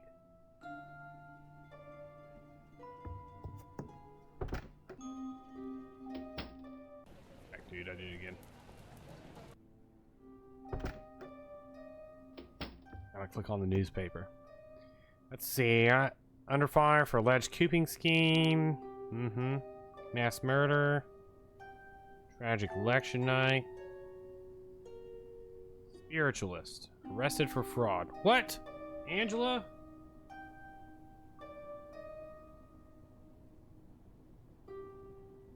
I can't believe this.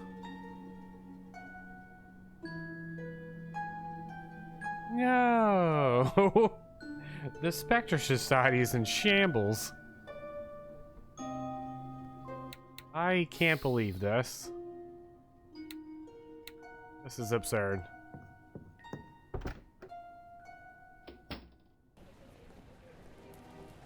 Alright, first place first. Houses of Parliament. Whoa. Fordham, what brings you to this delightful spectacle? Hello, Edwards. I'm investigating the Justice Killer. I don't see any I flowers. believe I've got a very promising lead. I heard an officer mention new orders from Snelling, but I thought he was just pulling my leg. Feel free to have a look around. I'm just writing up the notes from my initial examination of the body, so I'll be happy to share my findings. Good. I'll just get started then. Congratulations, Demon Small. Just like old times.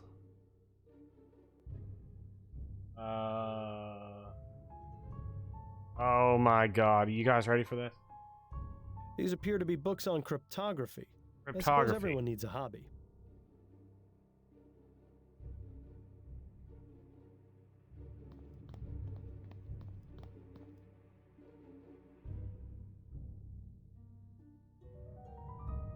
What is today's date? October 3rd. A classic trick. Let's see if it works. What?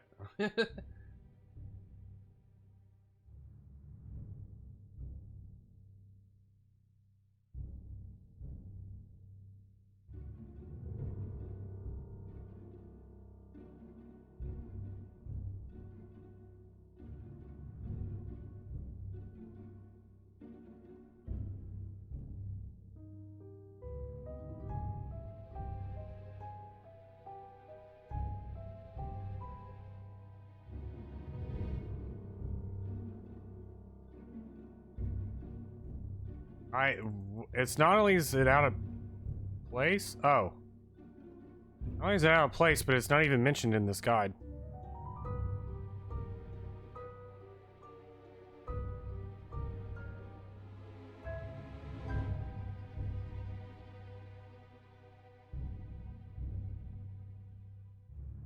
Aha!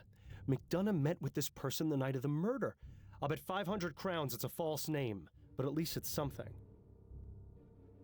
Here to ruin the crime scene. Intriguing.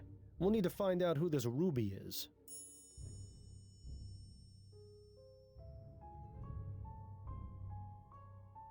Odd.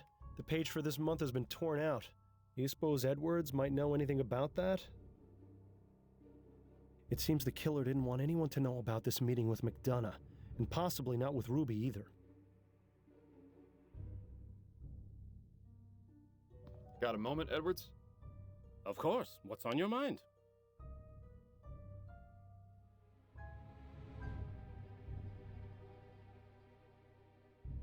Interesting. So, what was found at the crime scene? A dead body. Edwards.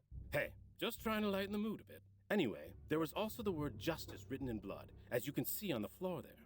Is that all? What more do you need? All the pieces are in place. This is the work of the Justice Killer. Except there's no flower. Did you find an Easter lily anywhere? An Easter lily? Yes. The Justice Killer leaves one at every crime scene. Is that right? I never noticed. Neither did anyone else, apparently. So how does leaving a lily at the scene of the crime figure into all of this? I'm still trying to figure that out, but I think it might be important to understanding his motive. Well, be sure to let me know if you do figure it out. The thought process of killers is a twisted, curious thing. What did your examination of the body turn up? Apparent cause of death was a single gunshot to the head, exactly like all the other victims. The bullet is still lodged in his brain. I'll remove it once I transport the body back to the mortuary. Anything else? No personal effects of note, just a folded up piece of paper in his breast pocket. It's blank, so the police weren't interested. I assume you aren't either. Never assume, Edwards. I'll take it if you don't mind. Be my guest. Did the police manage to learn anything during their investigation? Not much beyond what I've already told you. I think they were planning on speaking to the victim's wife, though. Did you get the address? I did, as a matter of fact. 1820 Kent Place. Now we get to deal with the grieving widow.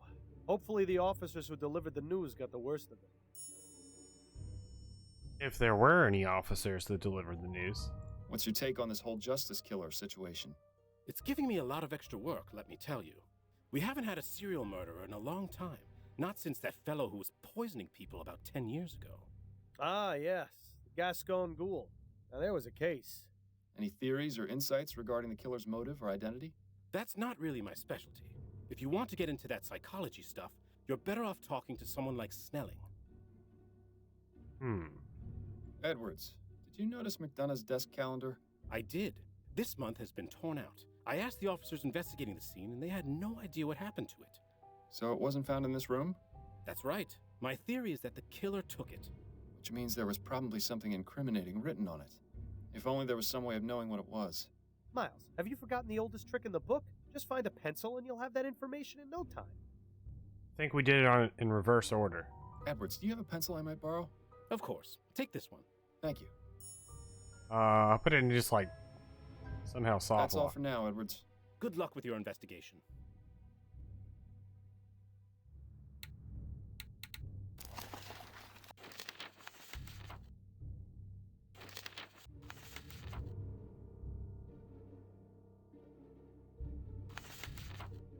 Ruby. Still there. Yeah, we pulled a pencil out of thin air. It seems the killer didn't want anyone to know about this meeting with McDonough, and possibly not with Ruby either. It seems the... Oh, but I'm sure everything will be okay.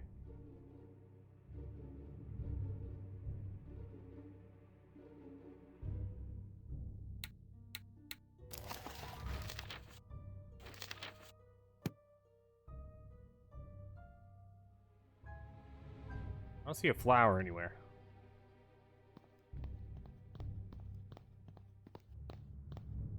Looks pretty fresh. I wonder what the killer uses to write with.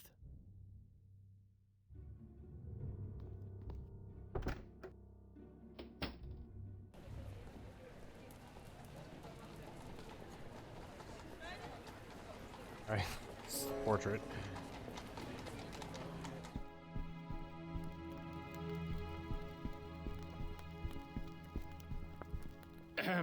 What? Who are you? I'm Miles Fordham, private investigator. Your butler just announced me. Oh, of course. Forgive me. I was just, well, never mind. Please make yourself comfortable, Mr. Fordham. Thank you, Mrs. McDonough.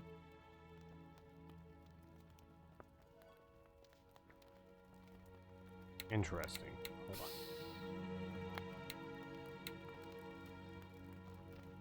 on. I appreciate you seeing me, Mrs. McDonough. I know you must be going through a difficult time right Voltaire. What exactly is it you want from me, Mr. Fordham? I already spoke to the police about my husband's murder. now. I just have a few questions of my own. Oh, very well. What can you tell me about your husband? I'll tell you the same thing I told the police, Mr. Fordham. Percival was one of the hardest working members of Parliament. He took his job extremely seriously. The recent election caused him a terrible amount of consternation, as I'm sure it did most people. He took Atwood's loss rather hard. Did you see much of him? I beg your pardon? Wait, did my vote Surely not someone count? with such an important position in government could find themselves consumed by their work. Did he spend much time at home?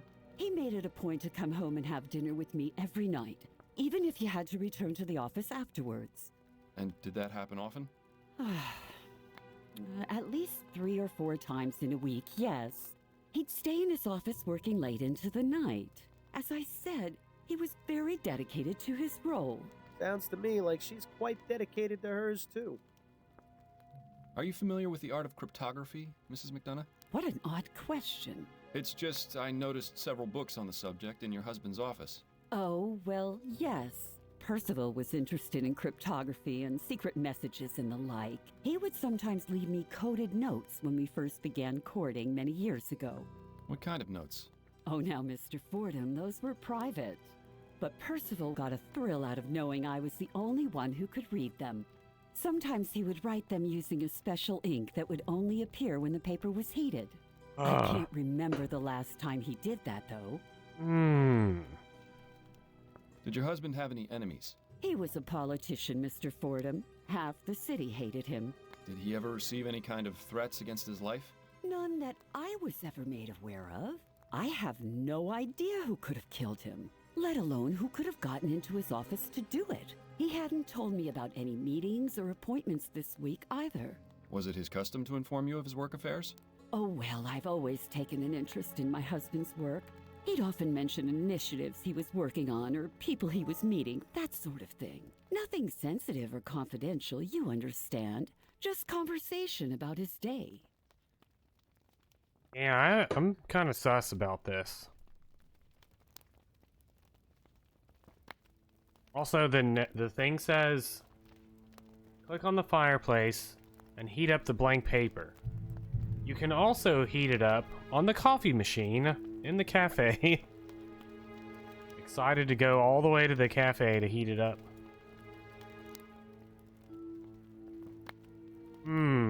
It's tempting, Jimmy. Can you think of any reason why your husband would have been murdered? Not really. He was a vocal opponent of the construction of the Gascogne-Chumley Bridge, but I hardly think that would have been sufficient reason to drive someone to murder. Why is that? Well, it's just a bridge, isn't it? There are plenty of other ways to get to Chumley. I meant, why was he opposed to it? Oh, because the amount of money required to build it is exorbitant. Public funds should be used on roads and buildings that are falling apart. What's the point of having something shiny and new if everything around it is in disrepair? How are you feeling, Mrs. McDonough? My husband of 42 years was shot in his office. How do you think I feel? Tactful as always, Fordham. How do you do it? My apologies. Perhaps that wasn't the most appropriate question. Is there anything I can do to help? You can start by finding the monster who murdered Percival. Do you know anyone named Shackley? No, I've never heard that name before. Why? I saw your husband had a meeting scheduled with him shortly before his murder. That can't be right. He didn't tell me about that. He always told me about his meetings. It was written on his office calendar, clear as day. As I said, I don't know who that person is. Why wouldn't Percival have told me about their meeting? Why indeed?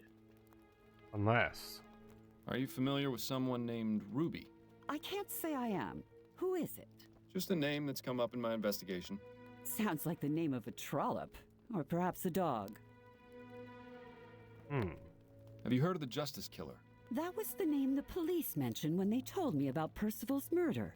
It's absolutely terrifying to think that one sick person could be capable of such evil. Why is he called the Justice Killer? What justice was done by murdering my husband? I'm afraid I can't answer that right now, Mrs. McDonough, but I intend to find out. Those are all the questions I have for now, Mrs. McDonough. All right, Mr. Fordham. Do we go all the way to the coffee maker in the cafe to use this paper on, or the fireplace that's literally right here?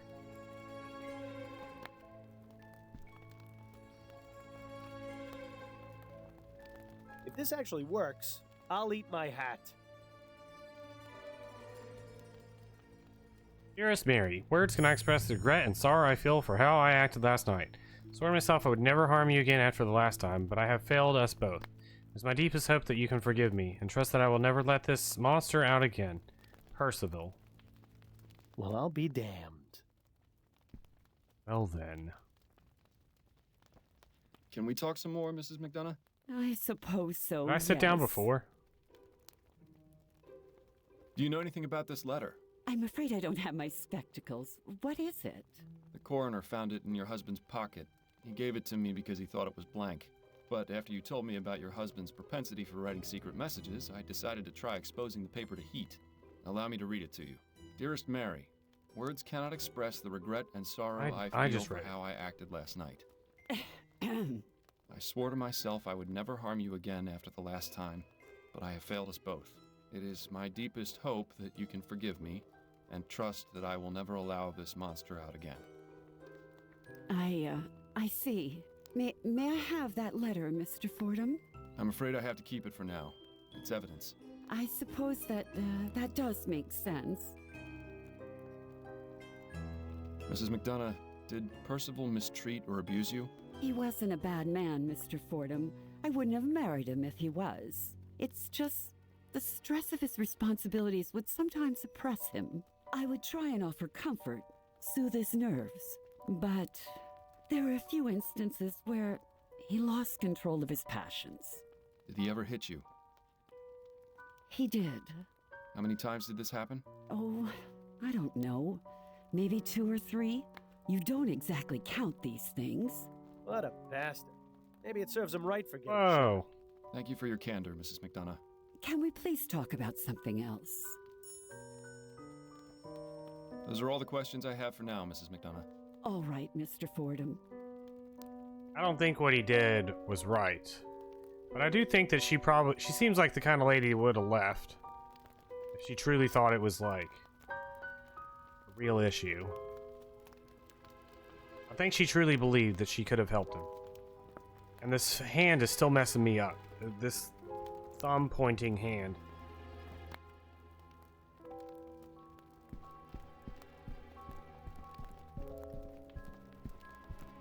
Ooh, those both popped up on my screen at the same time.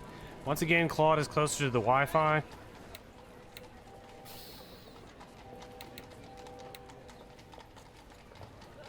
Police station. Whoa. Straight to... Fordham, how goes the investigation? I'm making some headway. Is that right? I certainly hope so for your sake.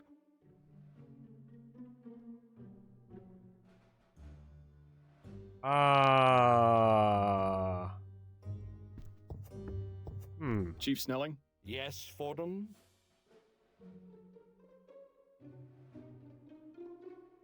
What information do you have on the Justice Killer? Clearly not as much as you. I see how this is gonna go. Well, what do you have? A list of 5 victims, some information on each of them, and no clear idea what connects them. Until your discovery of the lily at each scene, that was where we stood. While I doubt this discovery will do much to aid in tracking him down, I'm willing to give you the benefit of the doubt. Do you know anything about Percival McDonough? He's a member of Parliament. I believe his constituency is somewhere in central Kingsland. From the reports I've gotten, McDonough led a rather unassuming life for a politician. He is, however, the first victim who didn't live in Chumley. Either there's a link we've missed, or the killer is changing his method. Then again, since you seem so confident in your abilities to resolve this matter, I assume you'll provide an explanation. Count on it. What do you know about the Justice Killer's previous victims? Only what's in their files. All working men from Chumley. That's the only link. You didn't look further into their personal lives? Maybe they had some social connection. As I said, the detectives found nothing. You seem to think you can do better, so I'll leave it up to you. You have to wonder how much more thorough the department's investigations would have been if the 4 men were all rich like McDonough. So I see the department is still running like a well-oiled machine. It is, in fact. But I'm sure Upton has kept you well informed of our activities. Incidentally, the woman accused in the Harris kidnapping is set to testify in court today. Linda Walker. That's who, in the second chapter, we said took the baby, I think. She was the baby stealer. Linda Walker's trial is today? That was fast. Indeed. Sometimes the wheels of justice grind slowly. Sometimes that was like a month ago. They spin out of control. She'll be taking the stand within the hour. If you care to hear her for yourself, best get going soon.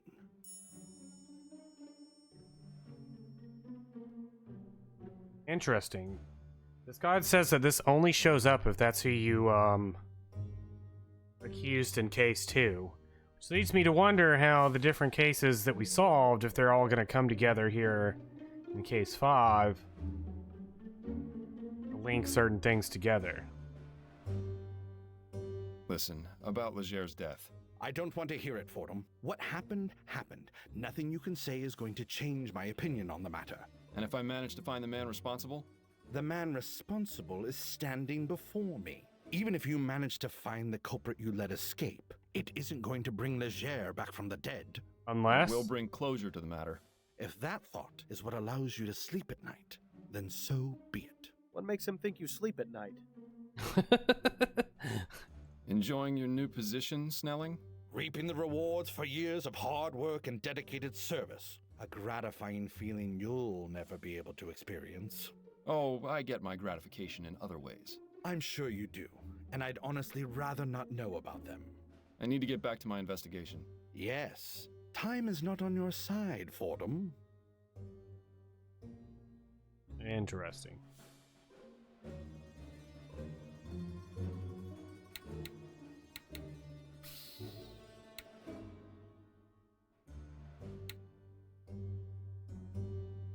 Interesting.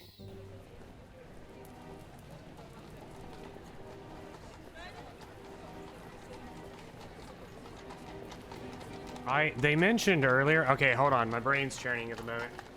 They mentioned in one of the previous chapters, or somebody mentioned the fact that a lot of the cases that we solved had something to do with drugs. They all had some sort of drug-related event. Like the last one was opium. I forgot what the other ones were. Some sort of flowers. And,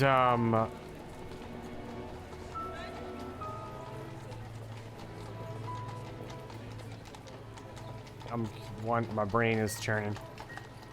Where's the courthouse? Yeah, because we're going to visit Linda, but only if we accused her in case 2. Remind me, Miles, why are we here again? Is this for your own personal satisfaction, or did you expect her to have some useful information? Shh! Mrs. Linda Walker, you stand accused of kidnapping Charles Harris. What have you to say in your defense? I had to see if I could speak with my son Alexander again. Yes. According to your initial statement, you seem to believe that the Harris child is the reincarnation of your own deceased son. All the evidence was there. I thought it had to be him. And in regards to the execution of your plan, you secretly administered a soporific drug to your friend and the Harris family nanny, Mrs. Henrietta Davis? Is that correct? Yes. I felt terrible about doing it, but there was no other way. According to your journal, you used a mixture of chamomile and valerian, instructed by a Samuel, if I'm not mistaken. Yes. Samuel is a friend of mine. He works at the docks, and he knows all about plants. I asked him what the best combination of herbs would be to put someone in a deep sleep. So it was your idea, and not his? Yes, that's right. He only told me about the plants. He's quite the expert. Why, you should see his collection of Easter lilies. Did she just say what I think she said? Now then, let's turn our attention to the night in question. Interesting. This Samuel person might be worth looking into. Although we can't waste time searching the docks with just a first name. I'd make a note of it. No just docks. in case it becomes relevant later. Easter Island, that's All where... Right, I've had enough of this courtroom. Let's get back out there. Time's running out. Hey, now that's Christmas Island is what I was thinking of. Man. I'm wondering if we're gonna go visit everybody and they're gonna be like blah blah blah. I forgot the guy's name already. Samuel. Ducks or trucks? Quack quack. They're so kawaii with their widow-webbed feet and fluffy feathers. Trucks are big and vroom vroom, but ducks give us happy waddles and adorable quacks. Feed them at the pond. Don't feed them bread. Do not feed bread to ducks. Ironworks.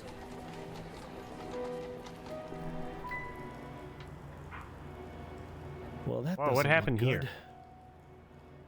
Well, that doesn't look good.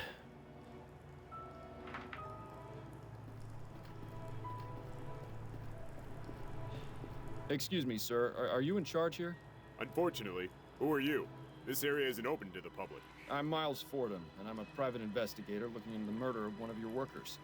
A private investigator, eh? Then maybe you can help me out. I'll do what I can, but I'll need to ask you some questions, Mr. Mims. Sanford Mims. Go ahead, but make it snappy. What can you tell me about Hannibal Kirkland?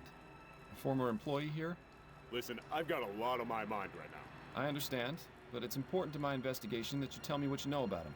I'm sure it is, but as you can see, I've got a lot to deal with right now. Well, he's no help.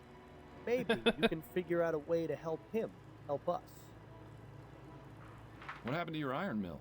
What's it look like? The damn thing went and got blown up. Was it in disrepair? Of course not. All my machinery is sound. Checked and serviced regularly. This is the work of those goddamn Redites. I'm sure of it. Well then.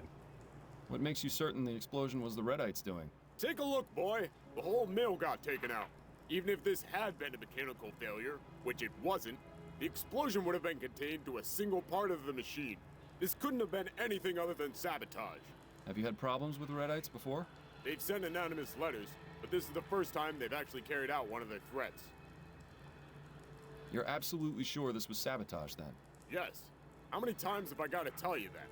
Listen, you said you were an investigator, right? So find out who did this to my machine.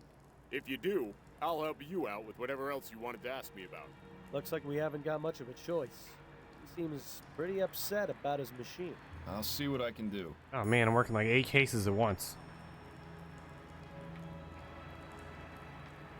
I'll be going now. Be careful on your way out.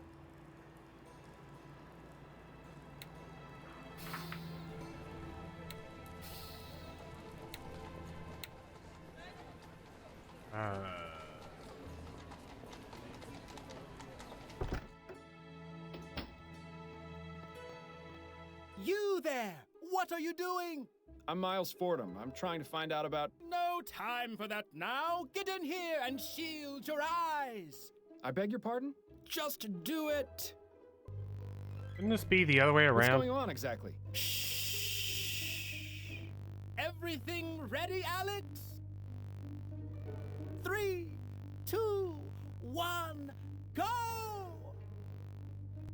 Do I get a pair of glasses? I didn't get any glasses. Wow, my eyes. Amazing! It works! It works! What works? Etheric lamps! Our experiment was a success! What exactly have we wandered into here, Miles? May I ask you a few questions? Of course! What would you like to know? You worked with a man named Burley Cause, is that right? Yes, I heard he was killed. Such a senseless tragedy. It's Such a a shame tragedy. he missed out on our demonstration. He was really interested in etheric technology. Senseless Wasn't he concerned tragedy. about losing his job to these technological advances? He had no reason to. It's been made clear to all the workers that there will always be a place for us, even if our jobs are made obsolete. Unlike some other places, we take care of our own here at the Lamplight Depot. How noble. But I'm pretty sure he's full of more hot air than the HMS Lenore. Is there anything you know about Mr. Cause's personal life that might be relevant? I know he was married, but I don't believe he had any children. Oh, and he used to talk about his love for fishing. Could you give me his home address? Perhaps his wife will be willing to speak with me. Yes, certainly. He lived at 820 Orchard Avenue, apartment 2A. Thank you for the information. Do you know any details about Mr. Cause's murder? Unfortunately, I don't. The police were here asking questions, but they didn't give me many details. Do you know of anyone who might have wanted him dead? Not at all. Burley was very friendly, always treated everyone around here with respect. You know, it's sad to think that for all our leaps forward, we're still really just a bunch of savages. Are you familiar with the Justice Killer? I've read about it in the newspaper. A horrible business. It makes me wish we could install more street lamps to keep this city safer at night. Someday, I hope to realize that dream. Then we'll really deserve to be called Lamplight City. You They think said the brighter streets name. will stop serial murderers? It's well known that crime rates are lower in Lyon and Worcester, and they have many more street lamps per square mile. I'm sure it has absolutely nothing to do with the amount of wealth in those areas. Has to be all about the lighting. You mentioned something about etheric lamps? Yes! Weren't you paying attention to our demonstration? You have just witnessed history! What I witnessed was a blinding flash of light. Exactly! That flash was the result of years of painstaking research and experimentation. It means that not only does ethericity exist, but it can be used as a source of illumination. If these experiments continue to be successful, as I suspect they will, we'll have etheric street lamps before the end of the decade. Imagine lamps that burn twice as bright, 4 times as long. Oh, this will change everything. And if it's like anything It'll else really we've be seen, it'll put a lot of people out a of work, Lamplight too. City. With all these promises of technological advancement, have the Redites given you any trouble? Oh, those tech-fearing dolts. Yes, I'm sorry to say that we've gotten threats from them. They have yet to carry any out, which is unsurprising. How so? Groups like that are all bluster and no backbone. I've seen some evidence to the contrary. Is that right? Well, we've seen little beyond threatening letters, and I intend to make sure it stays that way. You have any of these letters I might have a look at? Yes, I have one. I'll give it to you before you leave. What is it you do here exactly? Oh, several things. This is the main hub of the city's Department of Illumination. It's really just a grandiose way of saying that this is where all affairs related to street lamps and public lighting are taken care of. But in addition to sending out lamplighters or mechanics to repair damaged lamps, we also do research into new methods of illumination. That's what my personal specialization is. I help develop and test more efficient ways of lighting our streets. I guess you could consider me a modern-day Prometheus. Oh, yes. More like an everyday pretentious. Thank you. Your cooperation is much appreciated. Happy to help. Here's that letter you were asking about. The engineers of chaos and destruction, you are working in direct opposition of the natural order of things. These so-called improvements will be the downfall of our society. Do not cease your unholy experiments. The Red Knights will be forced to take action. You have been warned. Priscilla.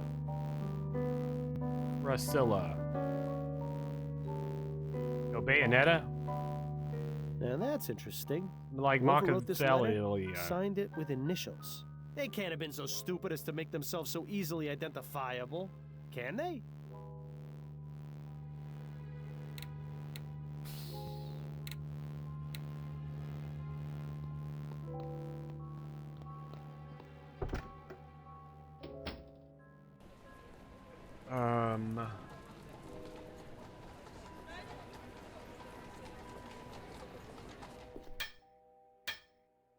Hey guys, Herman.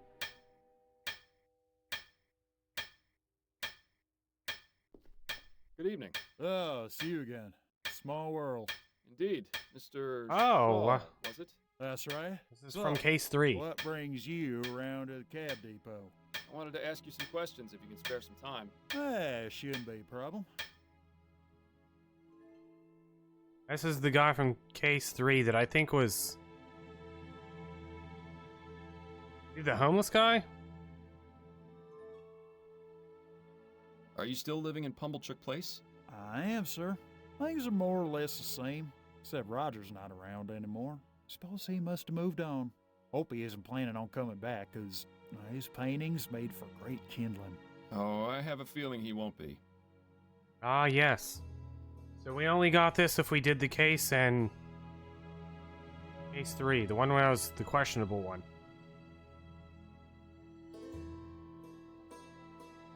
Did you know Reggie Willingham? Reggie?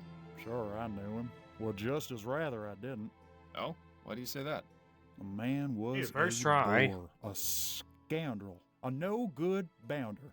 I wish he would tell us how he really felt. Only reason they kept him on here was because he was a good driver. So it's fair to say you didn't like him?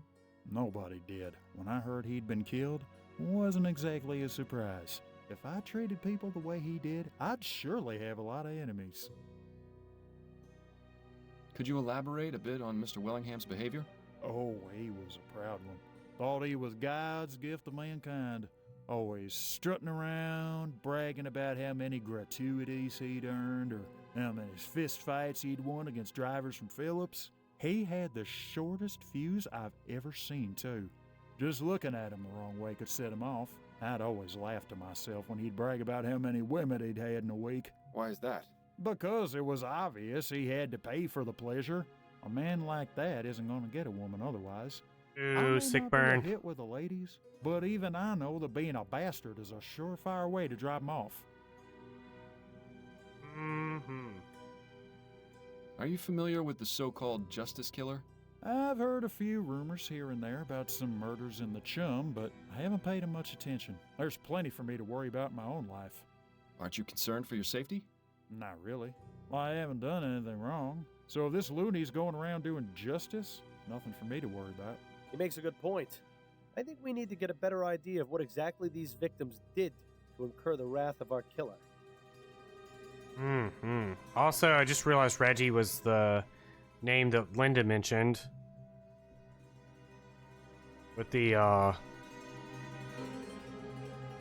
flowers. What can you tell me about Colson Cabs? Not a bad place, really. Only problem is the number of people always coming here for work. Lots of folks think driving a cab is an easy job that anyone can do, but that's not the case. You need to know this city like the back of your hand. And it helps to know how to drive. So we get lots of fellas starting here who don't have the slightest clue what they're doing. They don't last long. What about the automated cabs? Are those a problem for you? I prefer not to think about those. Coulson said he's got no plans to replace his fleet, so it's all that matters to me.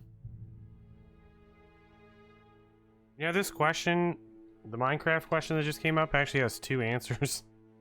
I wonder if I put them both in there. Have you had any trouble from the Redites? No, sir.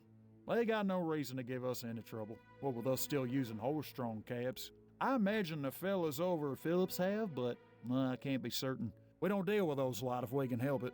I don't think interviewing anyone from Phillips would be a good use of our time. Our priority is finding the Justice Killer, after all. I appreciate your time, sir. Pleasure's all mine.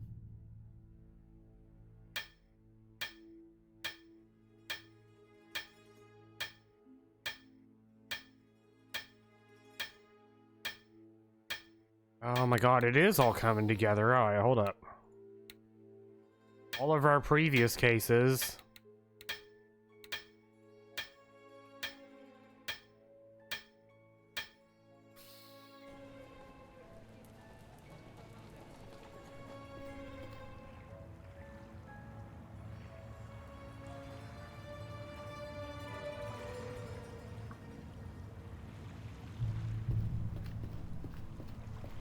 Excuse me. Hey, what are you doing here? This is a construction area. I'm Miles Fordham, a private investigator. I'm looking into the murder of a man who used to work here. Fordham? You the same man who got Laura Dupre arrested? Yes, that's right. Ah, good to meet you. I'm Gerard. My sister Amelie used to work as her cook. Would tell me stories about how horrible Dupre was. Good to see some justice done for a change. Glad to be of service. Mm-hmm. Good to meet you as well, Gerard. So you say you looking into a murder? You talking about Bowditch? Yes, that's right. I had a few questions for you, if you don't mind. Nah, should be okay to talk for a few minutes. I wondered if they were all gonna come together, and I like how they did this. I like how they're bringing it all together. Whatever.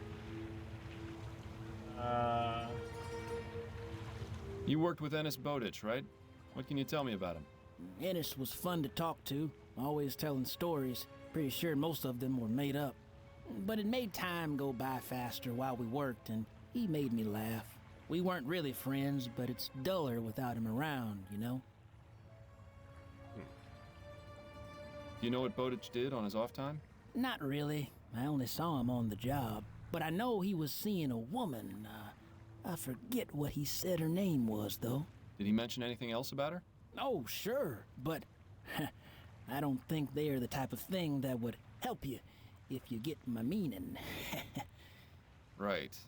Anything of a non-personal nature that might help me find her? Yes, he mentioned she worked as the serving girl at the ruined coffee house. I see. Thanks. Do you know any details concerning Bowditch's murder? I only found out when the boss man told us. Can you think of anyone who might have wanted him dead? Well, everyone here liked him. I don't think he owed no one money or nothing like that. But maybe someone at his other job wasn't so friendly with him. Who knows? Other job? Ennis also worked at the docks as a longshoreman. Well, that would have been handy to know sooner. Better late than never, I guess.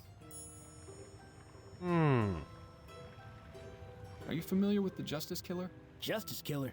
No, I don't know anything about that. Who is he? A serial murderer. He's the one who killed Ennis Bowditch. And you trying to find him? That's the plan. Well then, I wish you luck. Ennis didn't deserve to die the way he did. I hope that murdering bastard gets what he deserves. So, the Gascon-Chumley Bridge is finally being worked on. That's right. The project started up again shortly after the election. That Leroy, he's not wasting any time. Maybe a good thing for this city and for the country. We'll have to wait and see. How long before the bridge is complete, do you think? They say it will take 5 years, but who knows? As long as the work is steady, you won't find me complaining. How's your sister doing? Good. She still works for the Dupre family, but with that monster Laura gone, she's much happier. She tells me the family is acting like the Madame never existed, and the husband raised Amelie's pay, too. That does sound like an Oh, that's improvement. nice. It's just a shame 2 others had to die for it. Do you normally work in construction? Mostly.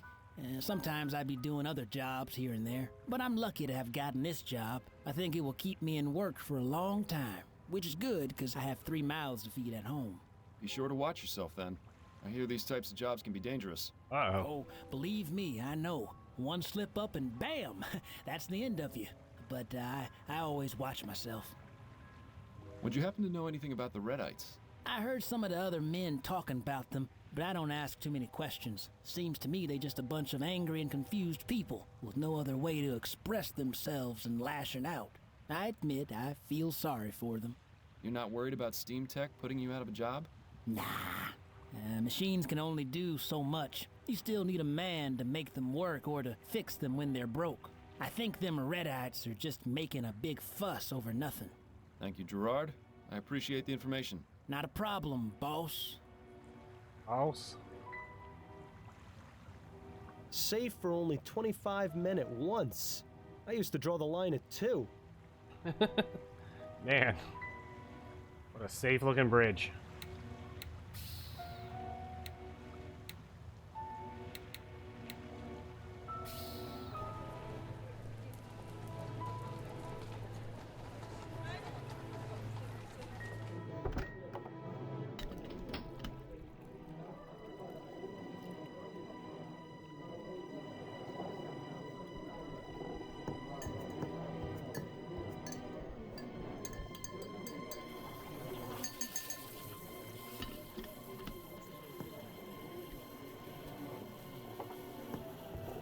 You heard about the murderer? The Justice Killer? Yeah, scary stuff. I wouldn't worry too much about it. He's only killing guys in the Chum. Yeah, but I live in the Chum, remember? Oh yeah. Well, just keep an eye out. And if you do get killed, I just want you to know, I'm not settling your tab. You're telling me, yeah. Jeez, I know. It's like all over the place. Yeah.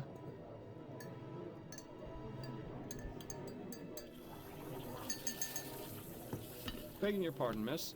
How can I help you, sir?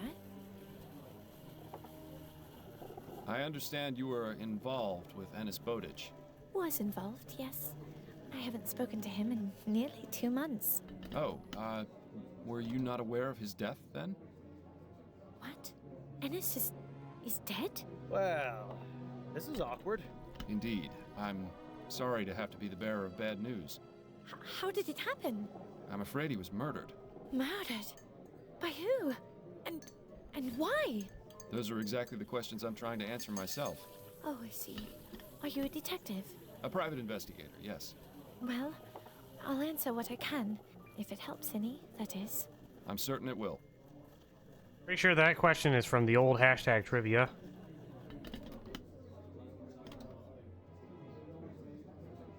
You are correct, though. If you want to go through and update all of the database, good luck. What was your relationship with Mr. Bowditch like? Oh, well, it was nice at first. He was a proper gentleman-like. But then something changed. Oh? It's like I told Ruby. I think he might have got hit on the head at work, because he seemed to be a completely different person. He'd get angry for no reason. He even... Well, that bit's not important. At first, I thought he was just going through some rough times, but after a while I realized he'd changed for the worse. So I broke things off. He wasn't too happy about it, but I wasn't going to stick with a man like that. Ruby. This friend of yours, Ruby, did she know an MP named Percival McDonough? I I'm not sure. Ruby knows a lot of men. Is that so? Well, no, I don't mean... It's just... Oh, damn it all, me and my big mouth. She'll have my guts for garters now. It's all right. No one's in trouble. But I think I'd like to speak with Ruby. Could you tell me where I can find her? No. You see, she moves around quite a lot. Never in the same place for more than a night or two. Right. I think she's given us a clear picture of what Ruby does for a living. Normally, street I'd sweeping. be all for pressing this girl more until she cracks, but I like her. I think we'll be able to find Ruby without causing her more discomfort. Well, thank you for the information. You've been very helpful. You've been working here for quite a while, haven't you? I have, yes. Coming up on 3 years. Been a real pleasure getting to know all the regulars. They've come to be sort of like a second family. By the way, whatever happened with you and your lady friend? I beg your pardon? Well, that nice lady you met in here a couple of times. Did it work out between the two of you? Oh, that? No, that was strictly business. Right. Well, if you see her, tell her I said hello. Are you familiar with the Justice Killer?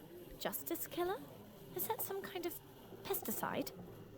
Yes. No, it isn't. Never mind. I'll let you get back to work. Thank you, sir. Gabriel Night takes place in New Brethren, New Britannia.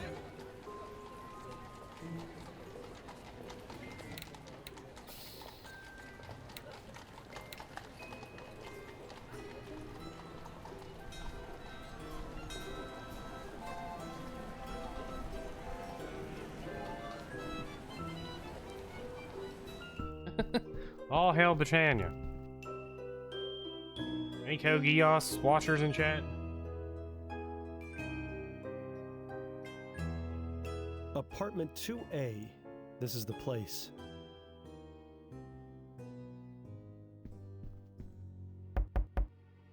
There doesn't seem to be anyone at home. The number is a bit faded. Is this 2B or is it not 2B? That's the question. The movie, the last movie that I watched was really good, but I think they did another one afterwards that's like a side story thing. Dougie was telling me about it. He said it wasn't very good, but the last one I watched was really good.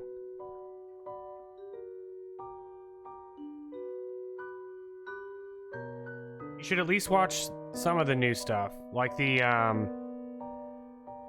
Alice in Wonderland thing. I thought, well, I'm a big fan of Alice in Wonderland, so I might be a bit biased. But the Alice in Wonderland thing was good, and then the sequel to R2 or whatever was also really good.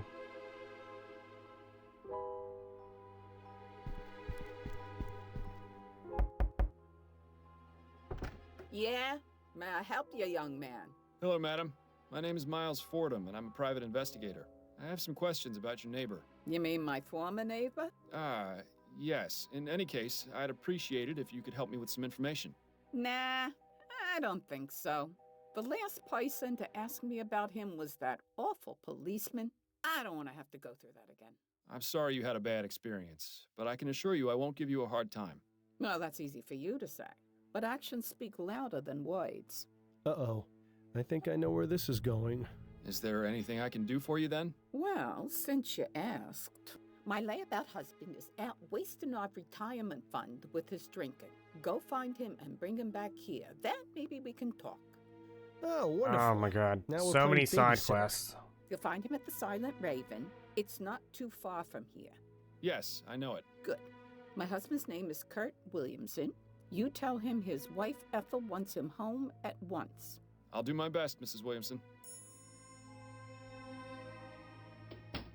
Oh my god, it's all coming together. Back to the Silent Raven.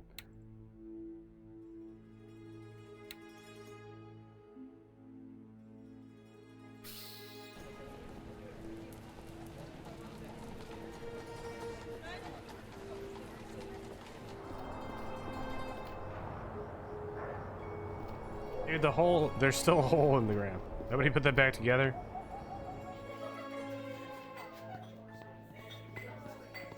Been pretty quiet in the streets of late, hasn't it, Bertie? You noticed too? I thought it was just me. I'm not complaining, mind you. It's nice to be able to go out and about without stepping over half the chum in the process. Indeed. What do you reckon's the reason for it? Not a clue. Can't be illness. We'd have heard something by now. Whatever it is, let's just hope it keeps up.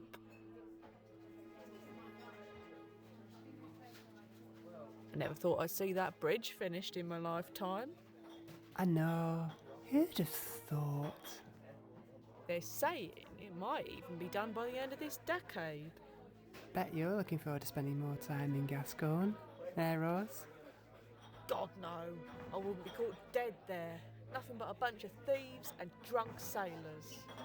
I'm just looking forward to not getting seasick anytime I need to cross the river. We just went on without him. Because of course, it was going to happen anyway. Excuse me, barmaid? Hi, what do you need? Do you know anything about the man sitting at that table over there? Not really. He comes in here a few times a week, but he mostly keeps to himself. I see his type all the time, though. Older, probably retired and looking to escape his home life. I'd feel sorry for him, but that sort of customer is my bread and butter. Are you familiar with the Justice Killer? What is that, some fancy drink concoction? No. It's the name that's been given to a serial murderer here in the Chum. I see. Never heard of him. And if he's smart, he won't show his face around here. You know, this place suddenly feels just a little bit safer. How are things here now that the election hubbub has subsided? Oh, right. I thought you looked familiar. You were the one in here asking about the fellow who was killed. That's right. Well, there hasn't been too much excitement since then. I've hardly had to toss anyone out, which is a right shame. Why's that? Kicking out a rowdy customer shakes things up a bit on a quiet night like this. Gets the blood flowing, you know? What would a customer have to do to warrant being thrown out? My general rule is if they're being a nuisance, they're out. If they try to pick a fight or are just being generally disrespectful, it's a one-way ticket to the pavement outside. Good to know. Good to know. I appreciate you taking the time to chat. Yeah. Yeah, but what it's like, it's ridiculous these days. Excuse me, are you Kirk Williamson? That's right. Who are you? Miles Fordham. I'm a private investigator. Oh, yeah? What is it you want from me? Ethel sent me to tell you she wants you to come home right away. I should have known. I can't get away for more than a few hours before she's put the entire city on high alert. How much of my retirement fund did she waste on getting you to come down here? I'm only doing this because I need some information. The joke's on you, then. You can just go back and tell her I'll come home when I'm damn well ready. Why is it you're so averse to returning home? I enjoy going out and having a good time. Is that so wrong? Your wife told me she doesn't like you spending your money on drink. What I spend my money on is none of her business, and even less of yours. What's this world coming to when a man can't even drink in peace without all his affairs shouted from the rooftops? You know, this whole situation seems awfully familiar. You don't get this. You apparently don't get this option unless you made up with Adelaide. Listen, Mr. Williamson, I think I know what you're going through. Oh, yeah? My wife and I were having a rough patch. I wasn't being honest with her, and it nearly drove us apart. But you managed to fix things. Yes, I was fortunate. I did the right thing before it was too late. And what did you do?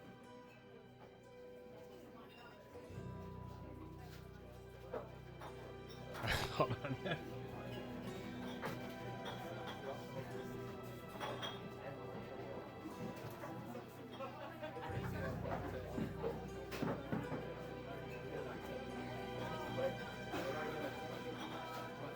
It was simple. I just communicated honestly and openly with her. I told her what was wrong and how I was feeling. And you know what? She listened. Have you ever told Ethel why you like going out? No. I assumed she wouldn't understand. I really wish she would come out with me, but I know she'd never agree. How do you know? Have you actually talked to her about this? Well, no. Well, then maybe you should. If she knew you wanted company, she might just give it a try. You know, I never thought of it like that. I'm going to go home right now and tell her. And if she refuses, well, at least I asked, right? That's the spirit. Thanks for the advice, friend. I really do appreciate it. Man, didn't have to get him kicked out. Not bad. I have to say, I'm impressed. All right, hold up. I'm overriding this save, but I'm going to tell you what we could have done. The other option is to go home and talk to his wife about it, and she'll tell you about a song that he comes home singing. And so you can come back here and convince him to sing the song, and then if you sing it with him, then you guys are rowdy enough that the barmaid will kick you out.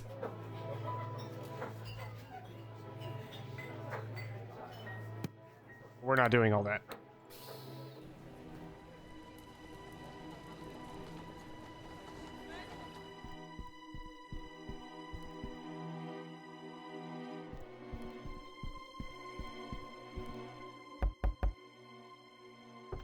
Ah, Mr. Fordham, thank you so much for getting Kurt back home.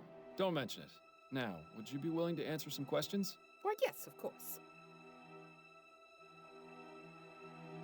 Tell me what you know about Burley Cause. He and his wife hadn't been living next door very long, maybe 4 months or so. But I didn't talk to either of them very much.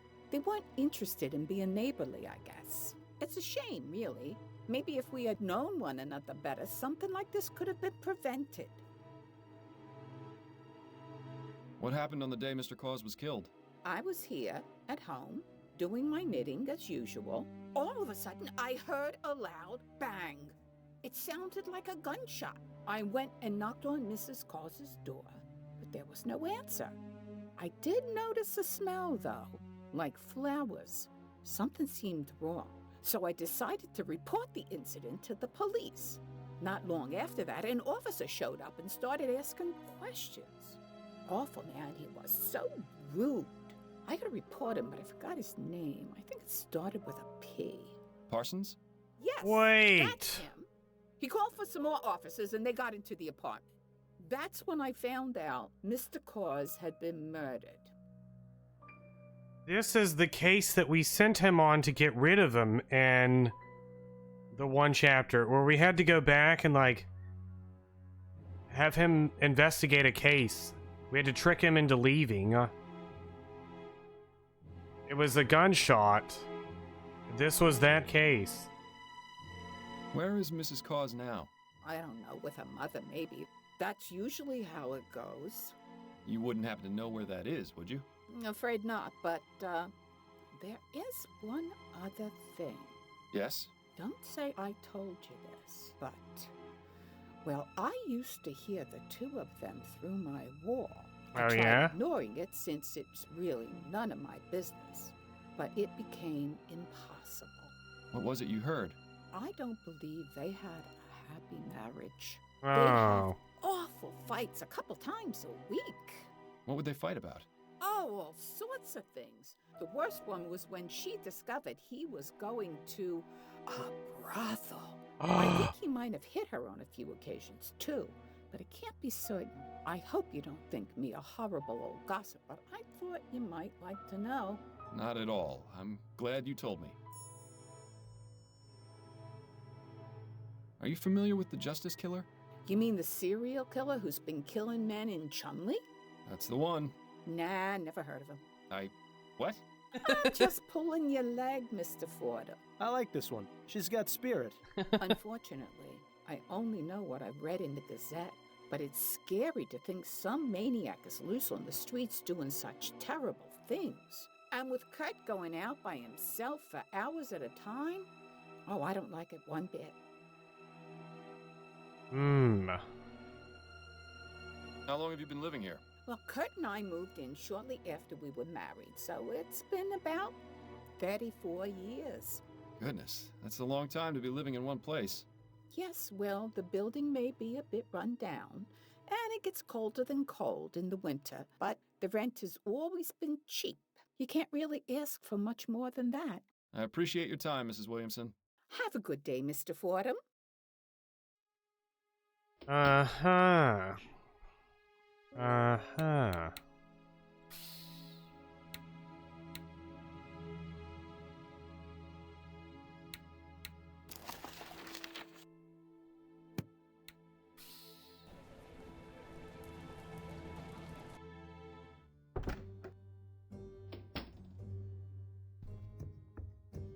Chief Snelling? Yes, Fordham? Have you got any information on the Redites? The Redites? That ridiculous gang of troublemakers? Yes, I have some information. What's your interest in them? A witness is refusing to speak with me unless I can figure out who sabotaged his iron mill. I see. All I can offer is a list of names of known Redites along with their last known whereabouts.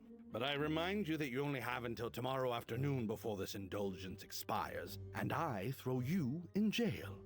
This seems like a waste of time. That's my decision to make. Very well. I'll give you the list when you're ready to leave.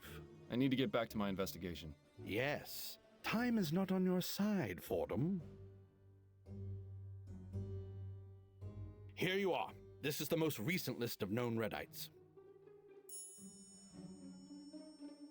This is a lot of names. If we're going to track down this saboteur, it might be best to retire to a more tranquil environment. Fancy a trip back to Upton's?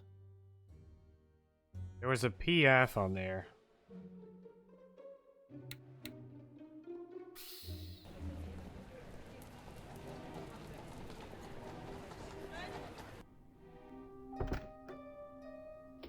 Right. This should be a quiet enough spot to concentrate on finding that saboteur.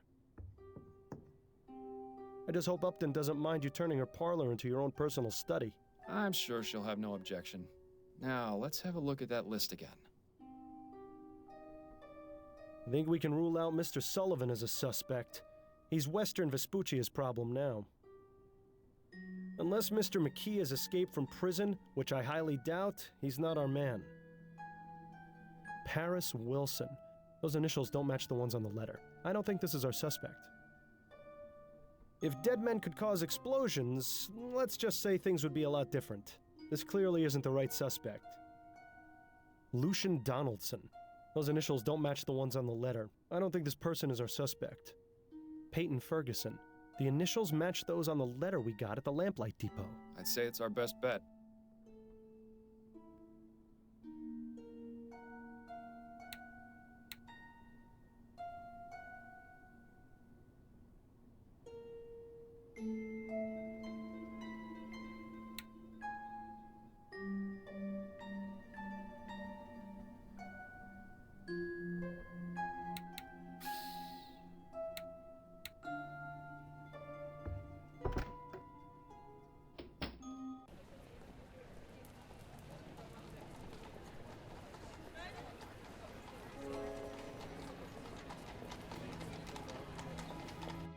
Well, well. Who's this lovely specimen? Allow me to introduce Peyton Ferguson, known Redite and prime suspect in a sabotage at the Thorbomb Ironworks. I picked him up and brought him straight to you.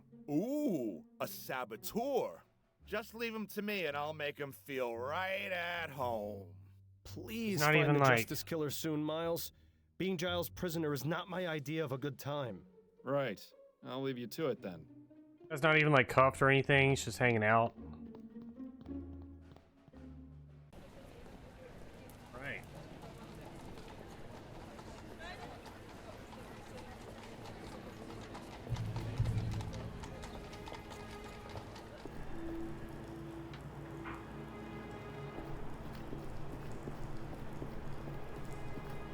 Mr. Mims, a word if you wouldn't mind? Yes, what is it? I found the person responsible for sabotaging your iron mill. Oh, yeah? His name is Peyton Ferguson. He's currently at the Bow Street Jail. Hey, not bad. I owe you one, Detective. He certainly does. What can you tell me about Hannibal Kirkland? Good worker. Mostly kept to himself. Real shame what happened to him. Uh-huh. Do you know if anyone here disliked Kirkland? Enough to want him dead? Nah. There's the occasional scrap, but everyone around here gets along for the most part. Like I said, he mostly kept to himself. Head down, didn't bother nobody. Do you know what he did outside of work? No idea. I only ever saw him here. That's me. You said Kirkland was a good worker? One of my best. I knew something was up when he didn't show up for a couple of days. Don't think he'd ever missed work before. Did he have any personal effects he kept here, or an area where he worked? He had a cabinet downstairs in the workers' changing area, just like everyone else. You can go take a look if you want, but I don't think the police found anything. Kirkland's cabinet is the third one from the left. Mm-hmm. I'll be going now. Be careful on your way out.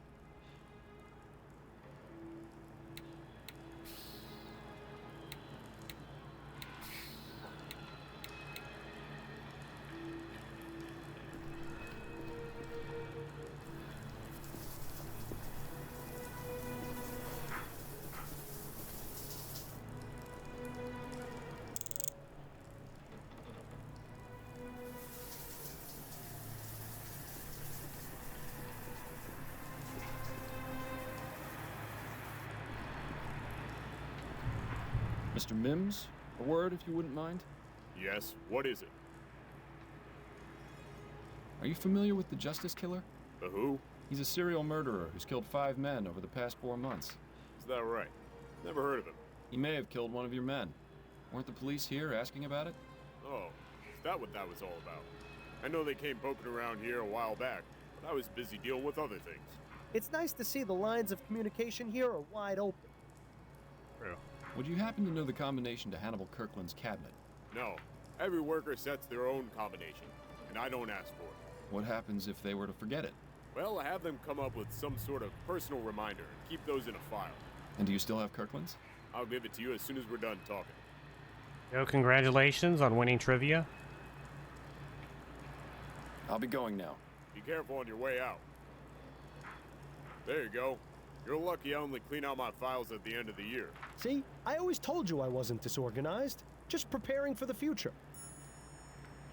The shipwreck, the red and white, the sign, Kirkland.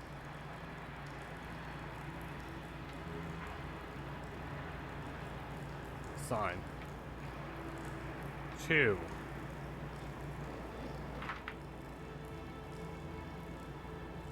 Because the numbers are randomized. Sign is 2.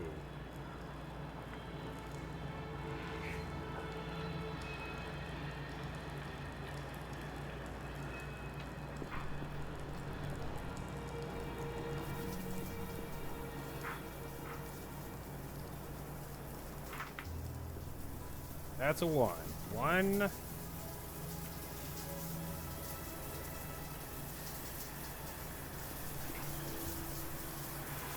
One, 2. Please stop shaving in the showers. The cleaning lady almost tore my head off. She says the drains can't take all the hair.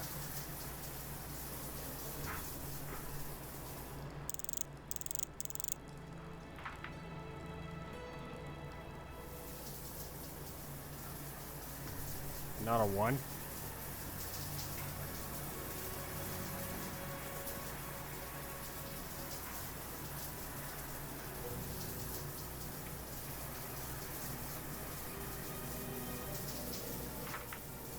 Maybe it's backwards.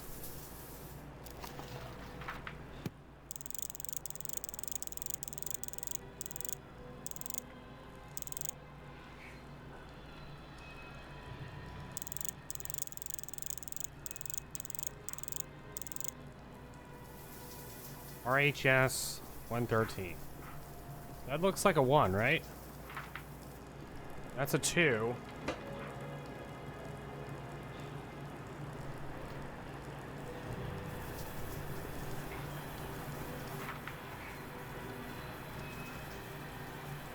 Oh, it's 121. I see now.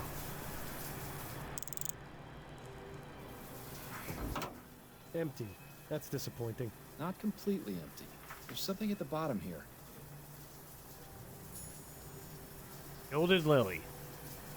12 refined ladies in waiting. All sizes. Petite, skinny, bacon. Sent this handbill and 50 shillings for the normal 1 crown treat. It seems our friend Hannibal had a few extracurricular activities after all. Gilded Lily, huh? That's a bit suspicious. Who knew such a pretty flower could cause such an inconvenience?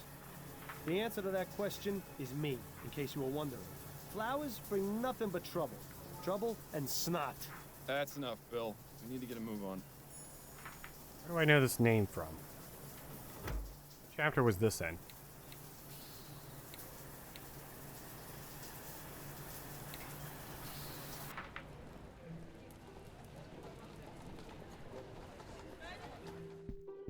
Not in any chapter. Hello there, handsome. Welcome to the Gilded Lily. Come over here and tell me what kind of pleasure it is you're looking for. I'm afraid I'm here for business, not pleasure. Oh, well, that's just a shame, isn't it? I'm Miles Fordham, private investigator. And you are? You can call me Serafina. I'm in charge of this establishment. Serafina. You won't mind if I take a look around or ask you some questions? As long as you keep to the front room, you can do whatever you like. Beyond that, you're gonna have to pay. Maybe it's best if you leave this part out when you tell Adelaide about the case later. May I ask you a few questions, Serafina? Of course you may, but I can't guarantee the answers will be free. Do you know anything about the Justice Killer? I'm afraid not, dear. I don't normally associate with killers. Are you sure you don't know anything? He's the reason I'm here. Well, I can assure you I know nothing about your murderer.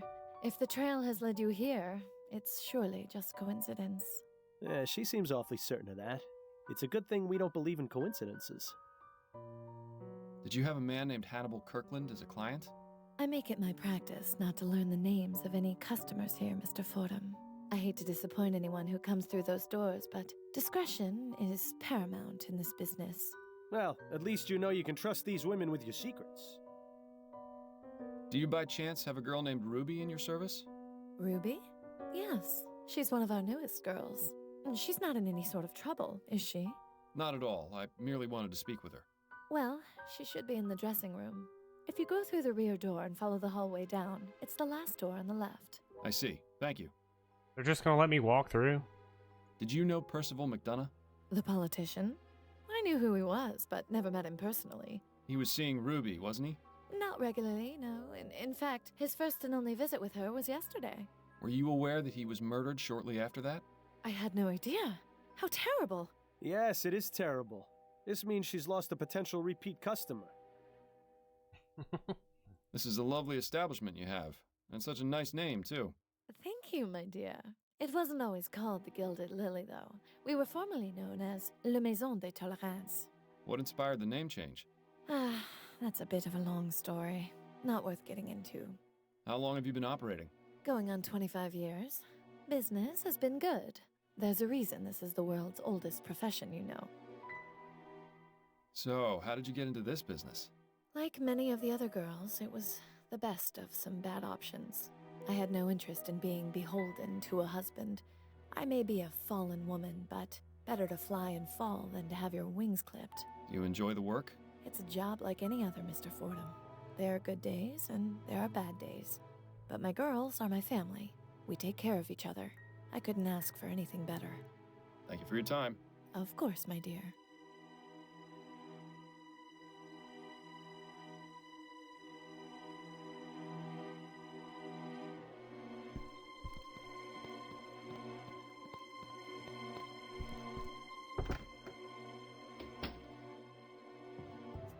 Oh, hello. Did Serafina send you back here for me? Yes, but not for the usual reasons. I'm a private investigator. My name is Miles Fordham. Ruby, I presume? Yes, that's right.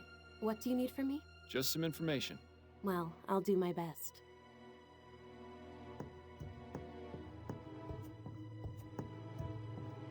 Lily, 1809 to 1843. I wonder what happened to her.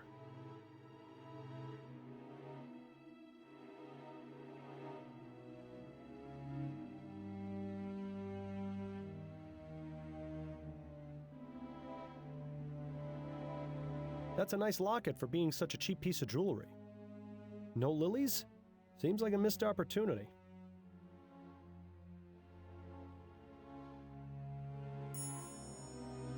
Okay. 313.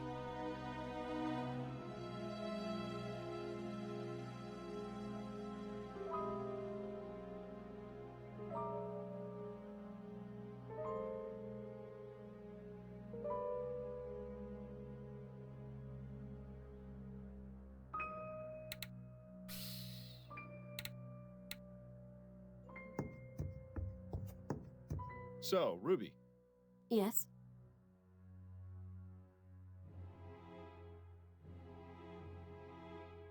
have you heard of the Justice Killer? No, I don't believe so. He's a serial murderer who's killed 5 victims, mostly men from Chumley. Oh dear, that sounds dreadful. Is that what you're investigating? It is. Do you know anyone who might have some information about him? I don't. Sorry I can't be more help. Did you ever have a client named Hannibal Kirkland? No, that name doesn't sound familiar. Sorry. Do you know Ennis Bowditch? Bowditch? Didn't think I'd be hearing that name again. As I understand it, he was seeing your friend, the serving girl at the ruined coffee house. Yeah, that's right. Annabelle. She broke things off with him a while ago, though. So she said. Did you ever know him to be violent? Violent? The bastard nearly beat Annabelle's brains in once. Whoa. Why do you think she chucked him? Oh, I'm sorry to hear that. At least she had the good sense to get rid of him. Perhaps we should go confirm this newly discovered fact with Annabelle. Did you ever meet a man named Burley Cause? No, I never met him, but one of the other girls had him as a client. I remember because she was laughing about his name. He wasn't very burly, if you get my meaning. Right. Right. Are you familiar with Reggie Willingham? Oh, him? He had to be banned from here. Really? What happened? He got way too rough with one of the girls. She ended up shy a few teeth. Dear Lord. Yeah, apparently he wasn't too fond of boundaries. Good riddance to him, I say. Were you aware that Mr. Willingham was murdered? What? Oh, well, now I feel terrible for saying good riddance. I meant... I think I know what you meant, Ruby. It's fine. Is it me, or is there a pattern starting to emerge here? You met recently with Percival McDonough, is that right? How did you know that? I thought he was meant to keep those sorts of things private. He had your name written down in his calendar. And you found me here based on that? Well, I am a detective. Suppose that's true. Anyway, yes. I only met him the one time. There wasn't anything remarkable about him. After we finished, he got all emotional about his wife, but I could hardly understand what he was saying. I hate it when they cry afterwards. That's a rather nice portrait. Who's the subject? Oh, that's Lily. Before my time. Serafina knows loads about her. Even changed the name of this place in her honor. You might try asking her if you want to know more. How long have you been in this business? Only a few months now.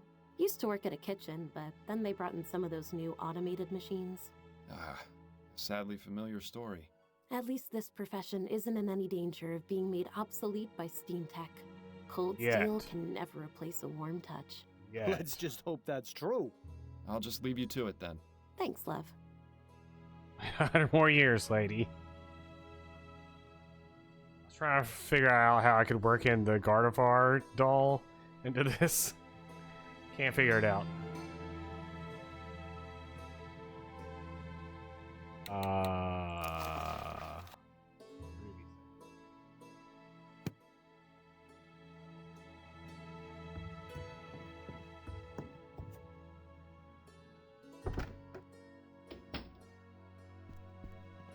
Serafina from Legend of Mana. May I ask you a few questions, Serafina? Good anime. Of course you may, but I can't guarantee the answers will be free. Could you tell me about the young lady in the portrait hanging in the back room? Ah, that's Lily Peterson. She was a wonderful woman and a great friend. What happened to her? It's a rather tragic story, Mr. Fordham. I'd rather not go into too much detail. The short version is this. She was with a client who got very carried away. She was able to defend herself enough to mortally wound the bastard, but the damage had already been done. The girls and I decided among us that we would rename this establishment in her honor. Some days it's still hard to believe she's gone. I haven't even been able to get rid of her box of things. I'm very sorry for your loss, Serafina. Thank you, dear. It was especially awful given Lily's past. Her sister died at the hands of her own husband some 16 years before. Some people just can't escape tragedy, no matter how far they run. Huh. Something tells me these deaths are significant. It might be a good idea to learn as much as we can about Lily Peterson. Yeah, it seems like everybody was an abuser. Of course, my dear.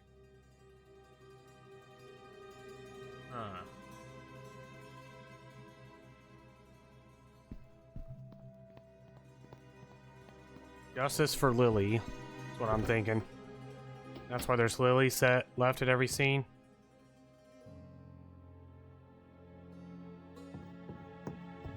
So, Ruby, Yes? Serafina told me that Lily's possessions are still here. Do you know where they're kept?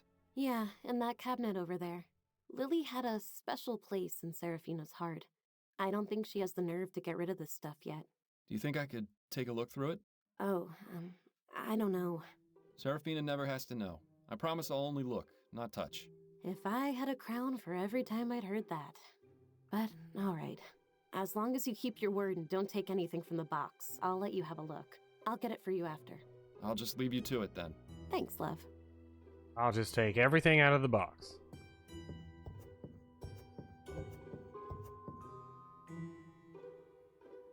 There you go. All yours for the browsing.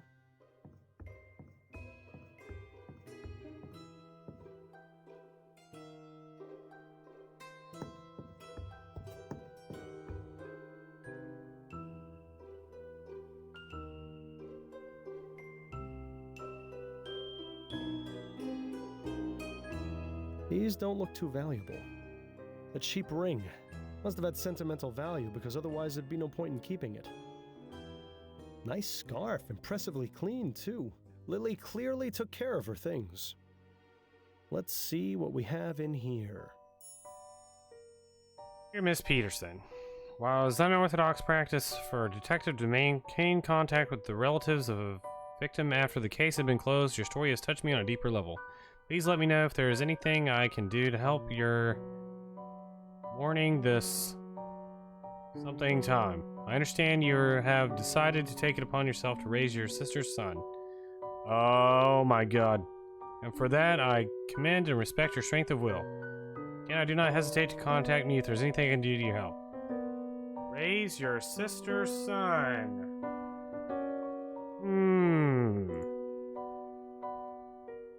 Button. One of 3 buttons with an engraved lily on it. I wonder if they're just decorative or if they have some other purpose.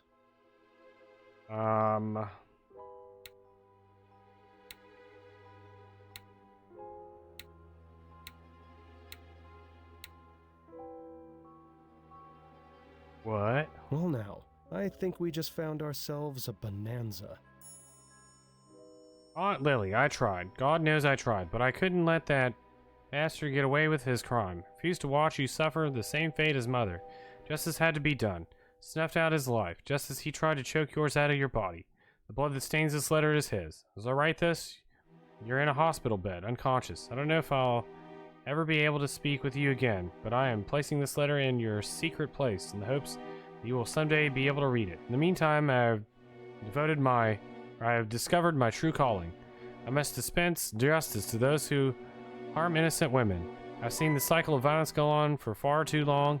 I have lost both my mother and my aunt to violent men. I must stop this from happening again. I spoke with Gloria. She told me she had been violated by one of her clients, an iron worker named Hannibal Kirkland. I will observe his habits until the time is right to strike. After he's taken care of, I'll find others and do the same until this wretched city is scrubbed clean. I need to send a message.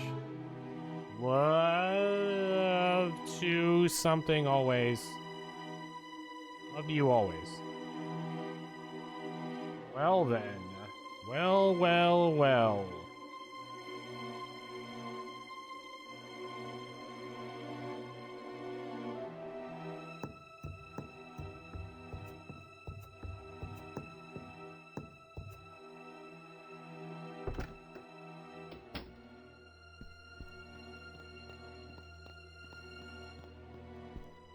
May I ask you a few questions, Serafina?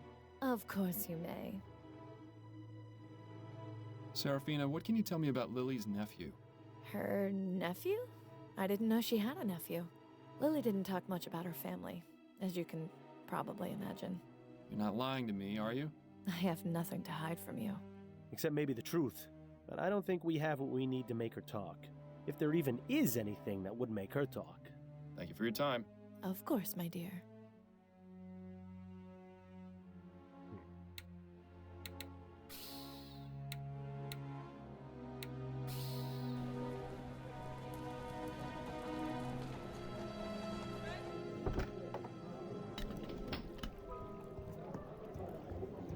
Begging your pardon, miss. How can I help you, sir? I spoke with your friend Ruby. She told me something quite disturbing. What was that?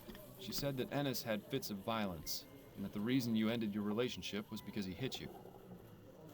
Why would she tell you that? That was my secret to tell, not hers. I thought we were friends. It's obvious she cares about you and was worried about your well-being. Well, it hardly matters now Ennis is dead, does it? But is it true? Did he raise his hand to you? Yes. It is true. As I said before, something changed in him. I have no idea what, but I had to get away. I see. Thank you for your honesty. I'm sorry you had to experience what you did. I'll let you get back to work. Thank you, sir.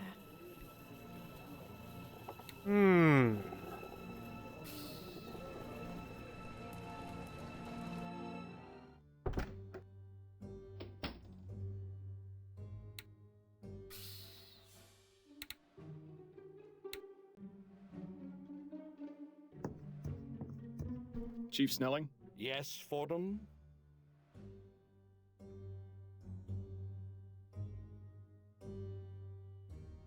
Do you recall a murder involving a woman named Lily Peterson about a year ago? Lily Peterson? Yes, that name does sound familiar. Of course, the prostitute murder. That wasn't one of yours, was it? No, it wasn't. Do you remember any other details? As I recall, the woman was beaten severely by one of her clients, who escaped and was never found. She died a few days later in the hospital. How is this of any relevance, exactly? That's what I'm trying to piece together. Did you know that Lily Peterson had a sister who was killed some 16 years ago? 16 years ago. Are you suggesting that's related somehow? I think it is. Would you be able to get me the case file? What was the victim's name? That's what I'm trying to find out. That might be a bit more difficult, unless you can give me more details. I'll try my best. Very well. What year did you say the case was from? 16 years ago. It was 16 years ago, so 1828. Right. And who was the detective assigned to the case? Lester. It was Lester Barnett. Right. He was quite active in those days. And what was the victim's official cause of death? According to the letter, it was strangulation. It was strangulation. All right. I'll have a look and see if I find anything. Yes. Here we are. This should be a match. Have a look. Here we go. So we have our killer's last name and possible first name, assuming he's the same man Linda Walker talked about. Perhaps it's time to ask about him at the docks.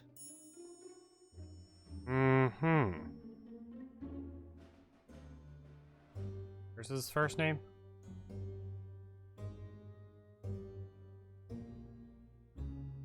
Liam? Hold on.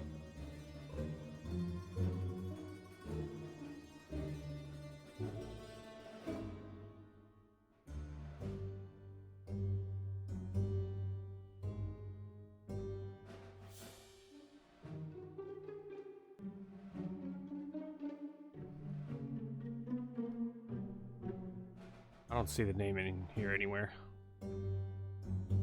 It's fine. It's in the god. But we know the last name.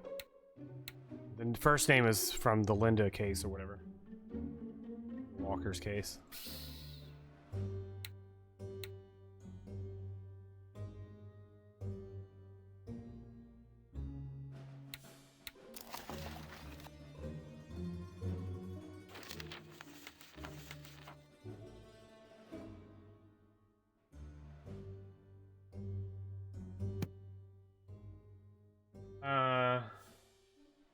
Down to the docks.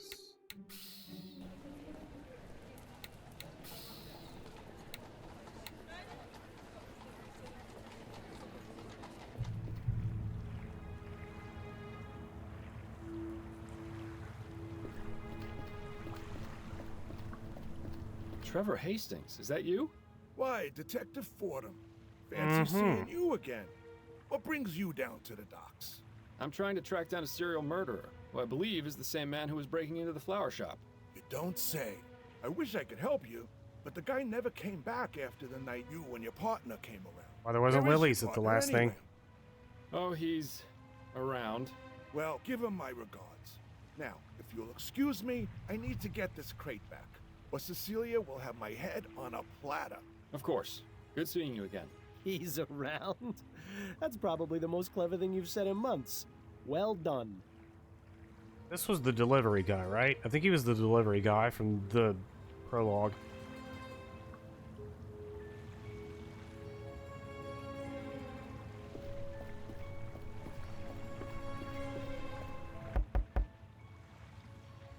Huh?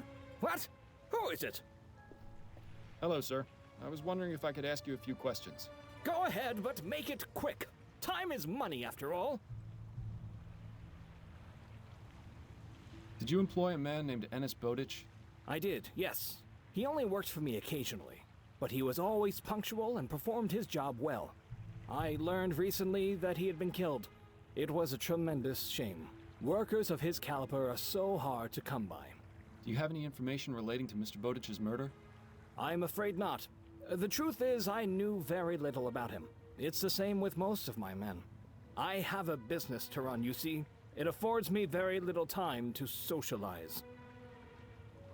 Do you know a man named Samuel Collins? Yes, I do. He's one of my workers. Is he working today? No, it's his day off. Why do you ask? I'm very interested in speaking with him. Could you tell me where I can find him? I don't just give out information on my men to strangers. What reason do you have for wanting to speak with him? I believe he may be involved in some serious crimes. Is that right? And what are these serious crimes, exactly? I believe he stole from one of your customers. What? From who? The Hanbrook Flower Shop. He stole several orders of Easter lilies. The Hanbrook Flower Shop? They're not one of my customers. I only sell to wholesalers. A minor detail. The point remains that your man's a burglar. That's quite a serious claim. What proof do you have? You can hear it straight from the man who works at the shop that was burgled. Well, where is he then? I love the word Wait here burgled. just a moment. Excuse me, Mr. Hastings? What is it, Detective? As I said, I'm rather busy. I was wondering if you might help me with something. Could you please tell the shipping manager over there about the burglaries at your flower shop? Certainly. Go ahead, Mr. Hastings. Right. It all started around 5 months ago. And he didn't come around again after that night. Thank you, Mr. Hastings. That'll do. Now are you convinced? Fine. I hate to lose two of my men in such a short amount of time. But if he's done wrong, I can't just stand by. Samuel lives in Chumley, at 210 Abattoir Row. Thank you, sir. You may have just saved several lives. But I'm going to have to spend several crowns in order to get things back to normal. Now, if you'll excuse me...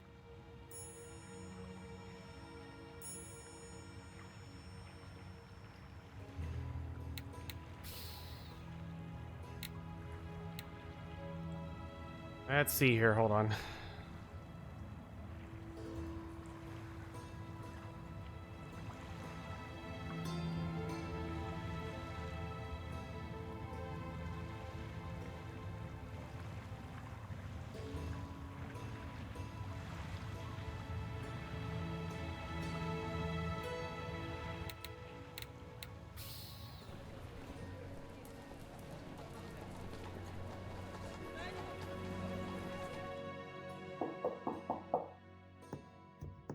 Read that achievement. Samuel Collins? Yes? I'm Terrence Shackley from the Labor Department. I wanted to ask you some questions about your employer at the docks. Oh, of course. Please come in. I'm sorry. What did you say your name was? Terrence Shackley? But it's not my real name. I just used it to get into your apartment. I believe you did something similar at the Houses of Parliament with Mr. McDonough. So, you're Fordham, the one who was snooping around at the Gilded Lily. Indeed. We meet again, Mr. Collins. Of course. The rooftop. The rooftop. I'm sorry about what happened to your partner. It wasn't my intent for him to die. Oh, he's sorry, is he? Is that supposed to make things better? I suppose this encounter was inevitable. But I admit I didn't think it would be this soon. So, you're here to arrest me. You know what they say about assuming?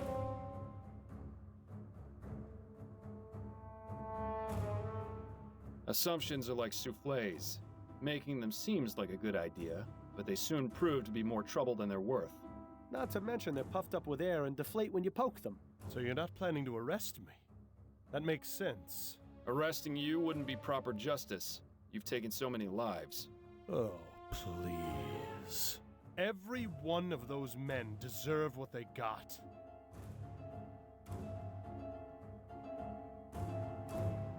Why do you say that? None of those men killed anyone. No. What they did was far worse. Inexcusable. Unforgivable. I had to make sure justice was done.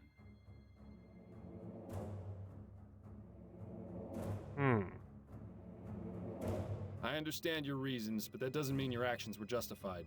You need to pay for your crimes, one way or another. My crimes? What about theirs? If not for me, they would have gotten away with them. There are other ways of upholding justice, Collins. Ways that don't involve mass murder. The system is broken. Criminals get away all the time, you know that. Only too well. But you comprehend my situation. You understand my reasons for doing what I do. Understanding is not the same as approval. But it is the first step. Is this bastard really suggesting what I think he is? All I ask is that you allow me to continue my work in peace. You asked me to look the other way once before, and I refused. Yes, and it cost your partner's life. Well, this time it's just you and me, and I'm still not going to let you off. You're out of your mind if you think I'm going to just let you keep killing. Damn right, Miles. This has to end. Then you leave me no choice. Uh-oh.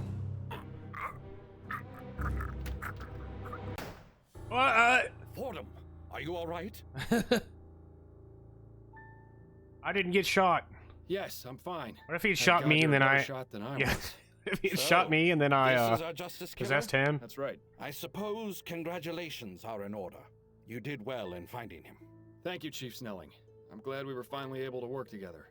Yes. Well, I'm glad you weren't so brash as to confront him without notifying me first.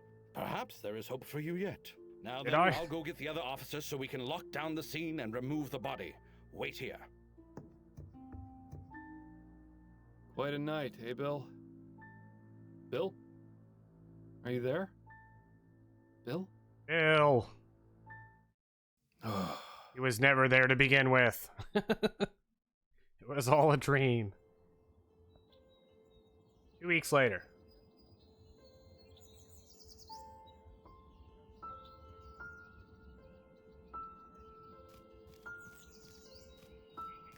It's good of you to do this, Miles. Do you need some time alone? If you wouldn't mind. All right. I'll wait for you over by the sycamores.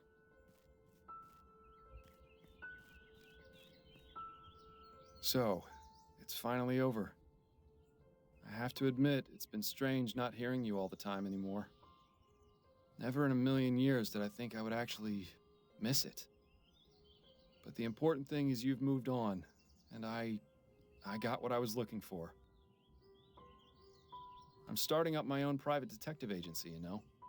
Addie and Upton are going to be my partners. It should be interesting, to say the least.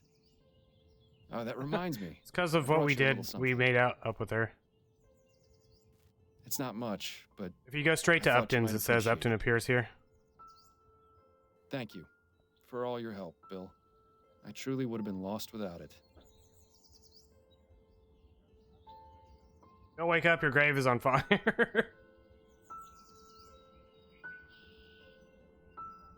Bill, wake up! Your grave is on fire! Well, I thought it was funny. Goodbye, old friend. I love you.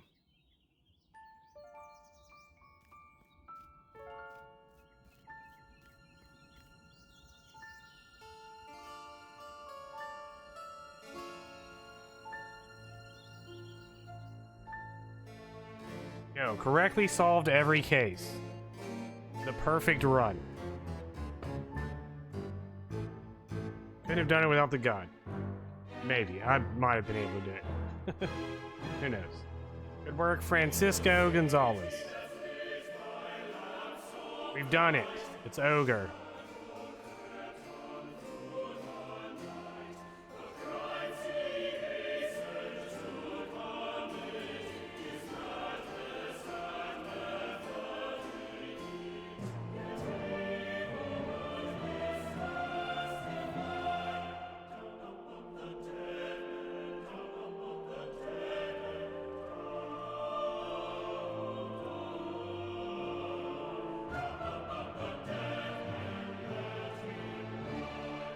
All right.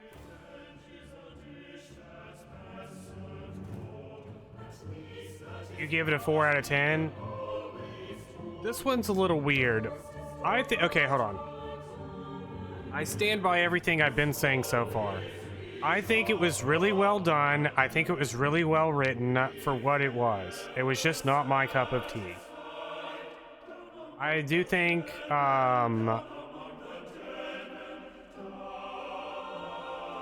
I'm trying. It's something night. I forgot the name of the games. I think it was better than a Golden Wake. I think this one came out after Golden Wake. Gabriel Knight, thank you. Gabriel Knight. I think Gabriel Knight fans would probably like this. I think fans of solving mysteries might like this. I think a lot of the cases were kind of mid, especially Chapter 3. But I do think there was some definite, like, thought-provoking moments. Yeah, some of the weird out-of-place 15-second mini-games, like the penciling thing was kind of weird. Probably a glitch. I don't know. But, like, I think it was really well done. I just didn't like it. So I don't know what kind of rating I would give it, because like I think for the type of game it was, I'd probably give it like an 8 out of 10. But in terms of my general enjoyment of it, like a 5 out of 10.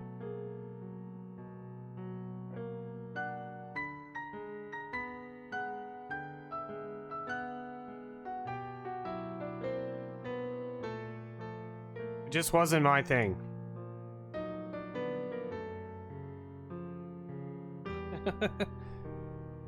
I don't know. Something interesting though is every time I have posted about it or whatever on Blue Sky, the creator has Francisco or whatever his name is. That guy's liked my post every time. Every single time I mention Lamplight City. I get at least one like from that guy. Why, in today's, I didn't actually say the title of the game. You check out my Blue Sky post.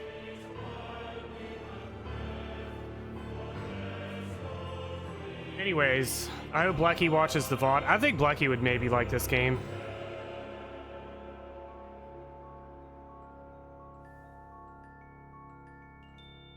I told him to watch it.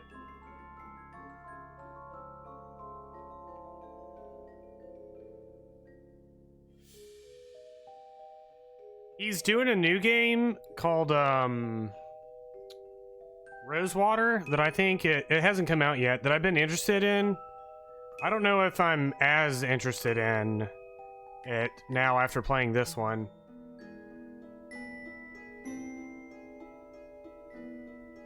We'll probably end up playing it sooner or later after it comes out, but I try to keep an open mind at least with a lot of these point-and-click adventure games. But I definitely feel like next week we gotta knock it out of the park. Right now I have quite a list of options, but the thing that is winning the most in my head is the Warcraft adventure game, because that game's hilarious. But also I've already played it, so it might be better that I play something different.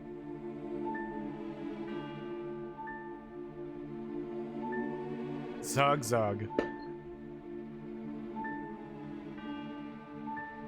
Bonus content? Play it again? Well, I'll think about it. Like I said, I'll look through some of my options. I'm not playing something like Nancy Drew that I'm told is good, but I don't know. I don't feel like it's one that will, like, knock it out of the park kind of thing. Bonus? Anyway, so that was Lamplight City. Thank you all for Lamplight City.